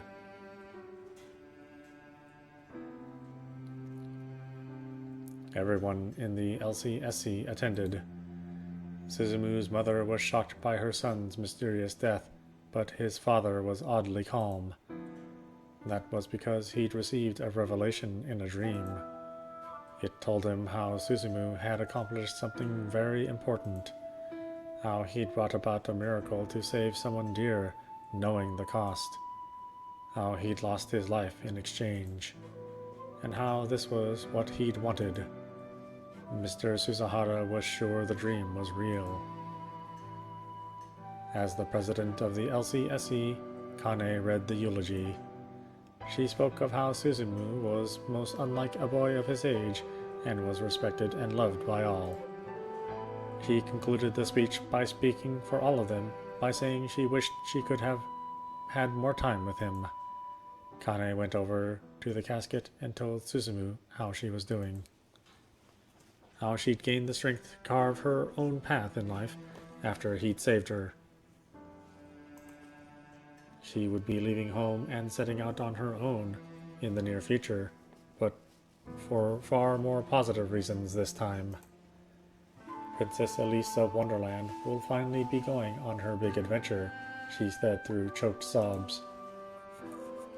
Tsubakiko cried her heart out at first, but eventually she could no longer hold herself back and clung to Suzumu's body, shouting in a manner indistinguishable from sobbing. She was the one who embodied everyone's anger at his sudden and unfair death. In my heart, I will always be your wife, she said, and gave Suzumu one last kiss. Ryuria raced to the funeral during a gap in her busy schedule. She didn't break down, probably because more mature women were strong against this sort of thing. But she knew the truth. She was only acting tough and putting off her sorrow for a short while. She was prepared to spend many nights from this day onward weeping for him. Natsuo was less sad and more in denial of his best friend's death. Suzumu really would be dead if he believed it, so he made it all the way to this point, still not accepting the truth. But once he saw Suzumu in the casket, his weak resolve shattered into pieces. With tears streaming from his eyes, he placed his prized, one-of-a-kind, super rare card in the casket with his friend. And next was Toei. On the outside, she looked like the calmest of them all. Her face appeared to be as emotionless as it was at school. Now that she'd been freed from the curse, she shouldn't have needed a doll anymore. But she still carried one with her all the time. Because unless she kept holding tight onto it, her emotions might burst out. Hinagata gently placed her hand on Toei's shoulder. "It's okay. You can let it all out at times like these." But Toei just shook her head. She refused to cry. After all, Suzumu had brought about that miracle because he didn't want her to cry ever again. And that was why she had sent him off with a smile. And yet there was something wrong with her. Why were her eyes burning? She swore she would never cry. Suzumu had spent 1,000 years to set her free, so she had to smile just as long. Toei gave Suzumu's body the best smile she could muster. It was strained and hardly what most people would call genuine, but it was a smile nonetheless. Teardrops made rivers down her cheeks, and yet she smiled. そうだ、進。みんなに聞いたぞ。みんなお前とキスをしたというのに、私だけしてない。死んじゃった進とキスしても、そんなのキスに入らないぞ。Toei mustered her courage and gave Suzumu her first kiss. The kiss she'd kept from Sho Kanemuna, no matter how much he prodded her. Finally, Hinagata came over and leaned into the casket. Almost like she was having one final chat in secret with Suzumu. "Brother, are you all right with this? The 1,000-year curse has ended, but is this how it really should be? I know how you feel, brother, but still, if you understand, please grant me one request. Please, use your power just this once to bring about a miracle. Please, just this once. Brother." Hinagata rose with bitterness swelling in her heart. The curse had already been broken. Roku Gamihiko no Mikoto had returned to the heavens. No one would answer her. The soot within her would likely vanish sooner or later. After the sutras were chanted, the funeral presenter told everyone to see Suzumu off one last time. They all gathered at the altar and put flowers in the casket. Suzumu's portrait up above was smiling, but his body looked like it was sleeping, his mouth agape like an innocent child's. The girls couldn't hold back their tears at the contrast between the two Suzumus. And finally, the time came to close the casket. Once the lid was shut, Suzumu's face would be lost to them forever. In that last moment, Toei finally broke down. She ran over to the casket and raised her voice for the first time, sobbing. 10年遅い、100年遅い、1000年遅い。次は何年だ。何年遅くなる。1000年でもいいから、ずっと待ってるから。だから絶対にまた帰ってくると約束してくれ。進む、進む。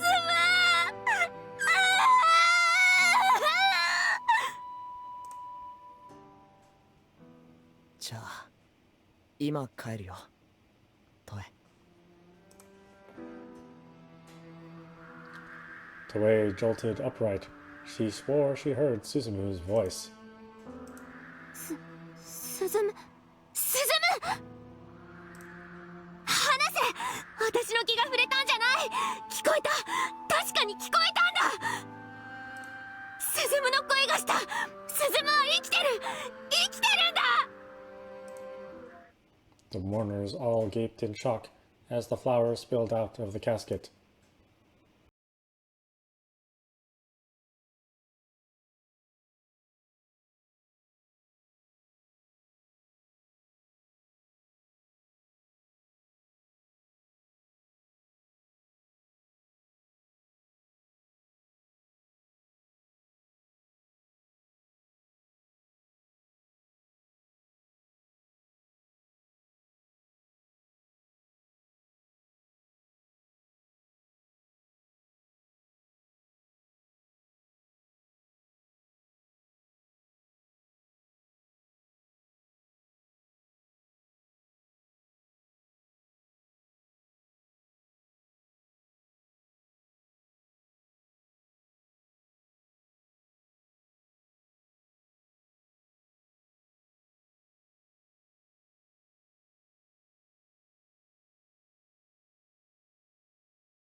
血祭りだからね。こっちも大切な人がお葬式で蘇生しましたってツイッターにつぶやいた。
I hope you enjoyed this journey and my reading of this visual novel and my ultimate review, as I consider all of these long-form reviews and not just Let's Plays. I hope you'll join me for other visual novels, which we will cover and review. There are more to come. I understand they're popular with the folks viewing. ほら、トエ呼んだらとっとと来いや待たせんじゃねえ翔さん、さすがに30秒で来いは無理じゃないですか。それでも来て俺にお仕置きされんのがこいつの仕事なんだよ。それひでっす。ほらとっととこっち来いや。ああ Normally, Toei obeyed him without a word, but this time she was staring at Cho with the doll in her hands. たくまたわけわかんねえことを口走り出しやがった。嫌い。あ？お前嫌い。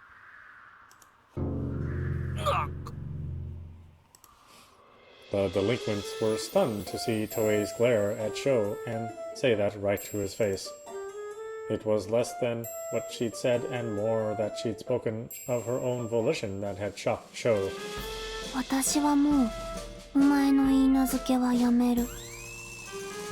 もうお前に孕ませてもらう必要がないから。No one could say a word.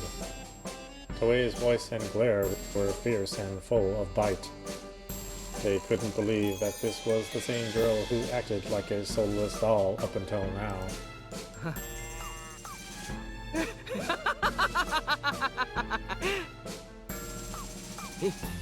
いきなり何を言い出すかと思えば、お前は俺にベタ惚れなんだろ。心にもないこと言うんじゃねえぜ。お前のことなんか最初から少しも好きじゃない。嘘つけ。お前が俺に一目惚れだから言い名付けにって話だったろ。あれは父上が適当なことを言っただけ。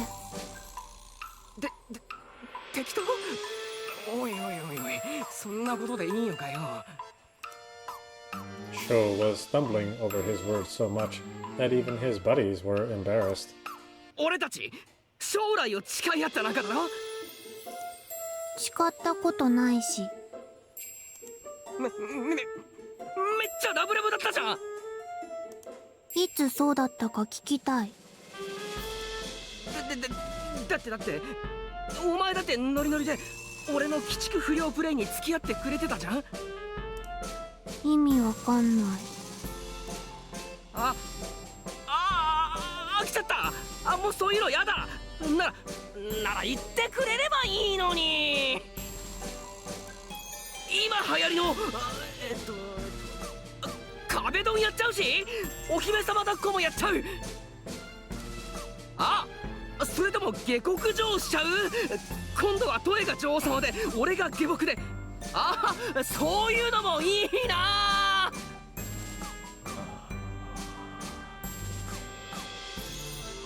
The image Sho had cultivated was plummeting down, as though his stock had crashed as low as possible. He begged Toei to take him back, but she was having none of it.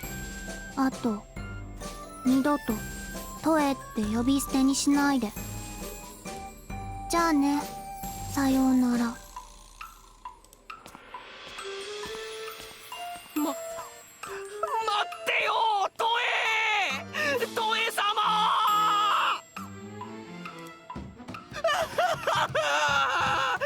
僕のこと見捨てちゃやだ。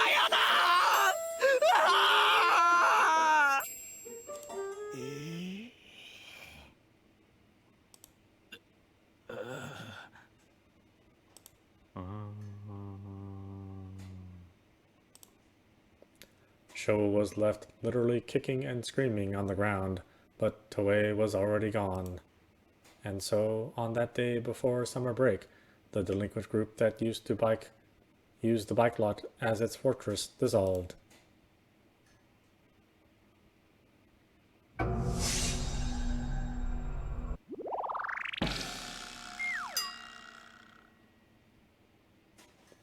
Iwaihime Celebration Princess.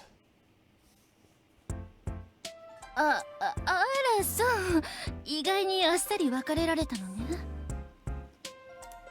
あいつの意外な一面が見られてびっくり。でもよかったわね。これでトエちゃんも晴れてフリーね。フリー？誰とでも自由に恋愛ができるということよ。恋愛。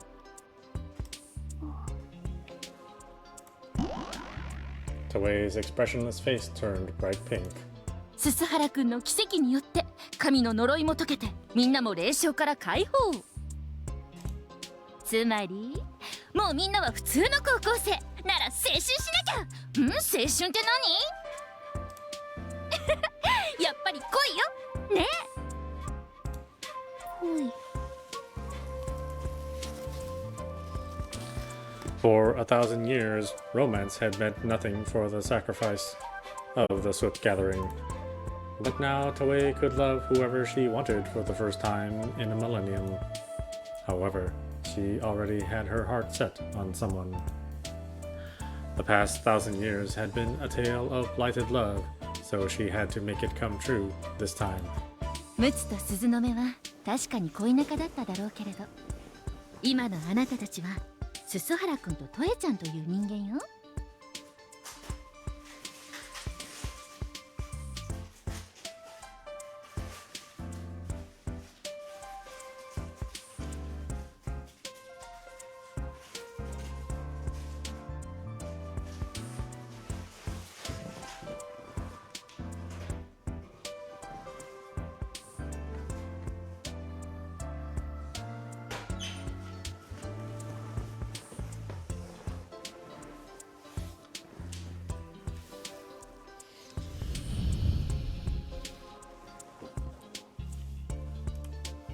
だから恋もゼロからのスタートだと思って頑張らないとね。頑張る。ただ敵は手強いわよ。Toei knew that. Hinagata referred to the other girls of the LCC, who had their shares of Swit thanks to the quintuplet spell. Though they'd had less of the Swit than Toei, in terms of their souls, each one of them was a descendant of Susanome as well. In other words, Mitsu and Susanomi's 1,000-year tale of love was by no means exclusive to Toei. 自分のことを正ヒロインだから大丈夫とか油断してると大変なことになるわよ。正ヒロインって何？近年は正ヒロインよりもサブヒロインが人気上位に来るなんてよくあることよ。油断しちゃダメよ。でもね、最大の敵は他にいるわ。ススハラ君本人よ。どうして？ Toei had thought they'd reached a mutual understanding when he saved her. In her mind, she believed she'd already tripped all the flags for Suzumu and just had to wait for the ending. However, she'd been a little too naive. あえて手厳しい言い方をすると、ススハラ君は八方美人系。女の敵の素質が十分にあるわ。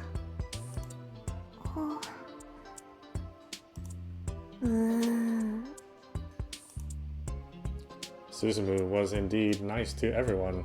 He was kind and treated everyone with courtesy. But to love meant wanting him to focus all that attention on her and her alone. Treating everyone equally well meant he couldn't belong to any one person. ススハラ君は友達になるのはとても簡単だけれど、恋人になるのは結構大変なタイプと見たわ。以前春宮さんが告白して一度は OK をもらったそうだけど、すぐに友人関係に戻そうって言ってきたそうだし、ススハラ君ちょろそうとか思ってると大やけどするわよ。進む。怖い。その上ライバルは3人。反同棲状態の春宮さんに油断も隙もない美濃部さん、ぐいぐい行っちゃう布川さん。トイちゃん、1000年ぶりの恋はね、そうそう甘くないわよ。命短し恋せよ乙女。あなたも女なら恋する男をその手で掴み取ってみなさい。Suzumu Suzuhara had caused a miracle that freed the girls from the hauntings that plagued them. So now there were no more curses from gods, no more horror, no more supernatural interference. Only a love story between men and women blossoming. Toe, Kane, Diria, Sabakiko. Cry havoc and let slip the dogs of war. Go forth, take him, and steal his kiss if you have to. This is the tale of the summer where 4 maidens clashed over Suzumu Suzuhara's heart. さて、茶会地域奉仕貢献部の諸君。おいら、前から言ってたよね。Alright, we will save it there. This is audap. You've been watching Iwaihime on PC. This is obviously the side story that's in the bonus material. So at least you got to enjoy the main storyline, and I hope you did, and that you purchased this visual novel for yourself. Anyway, I hope you enjoyed watching. I will see you at the next stream.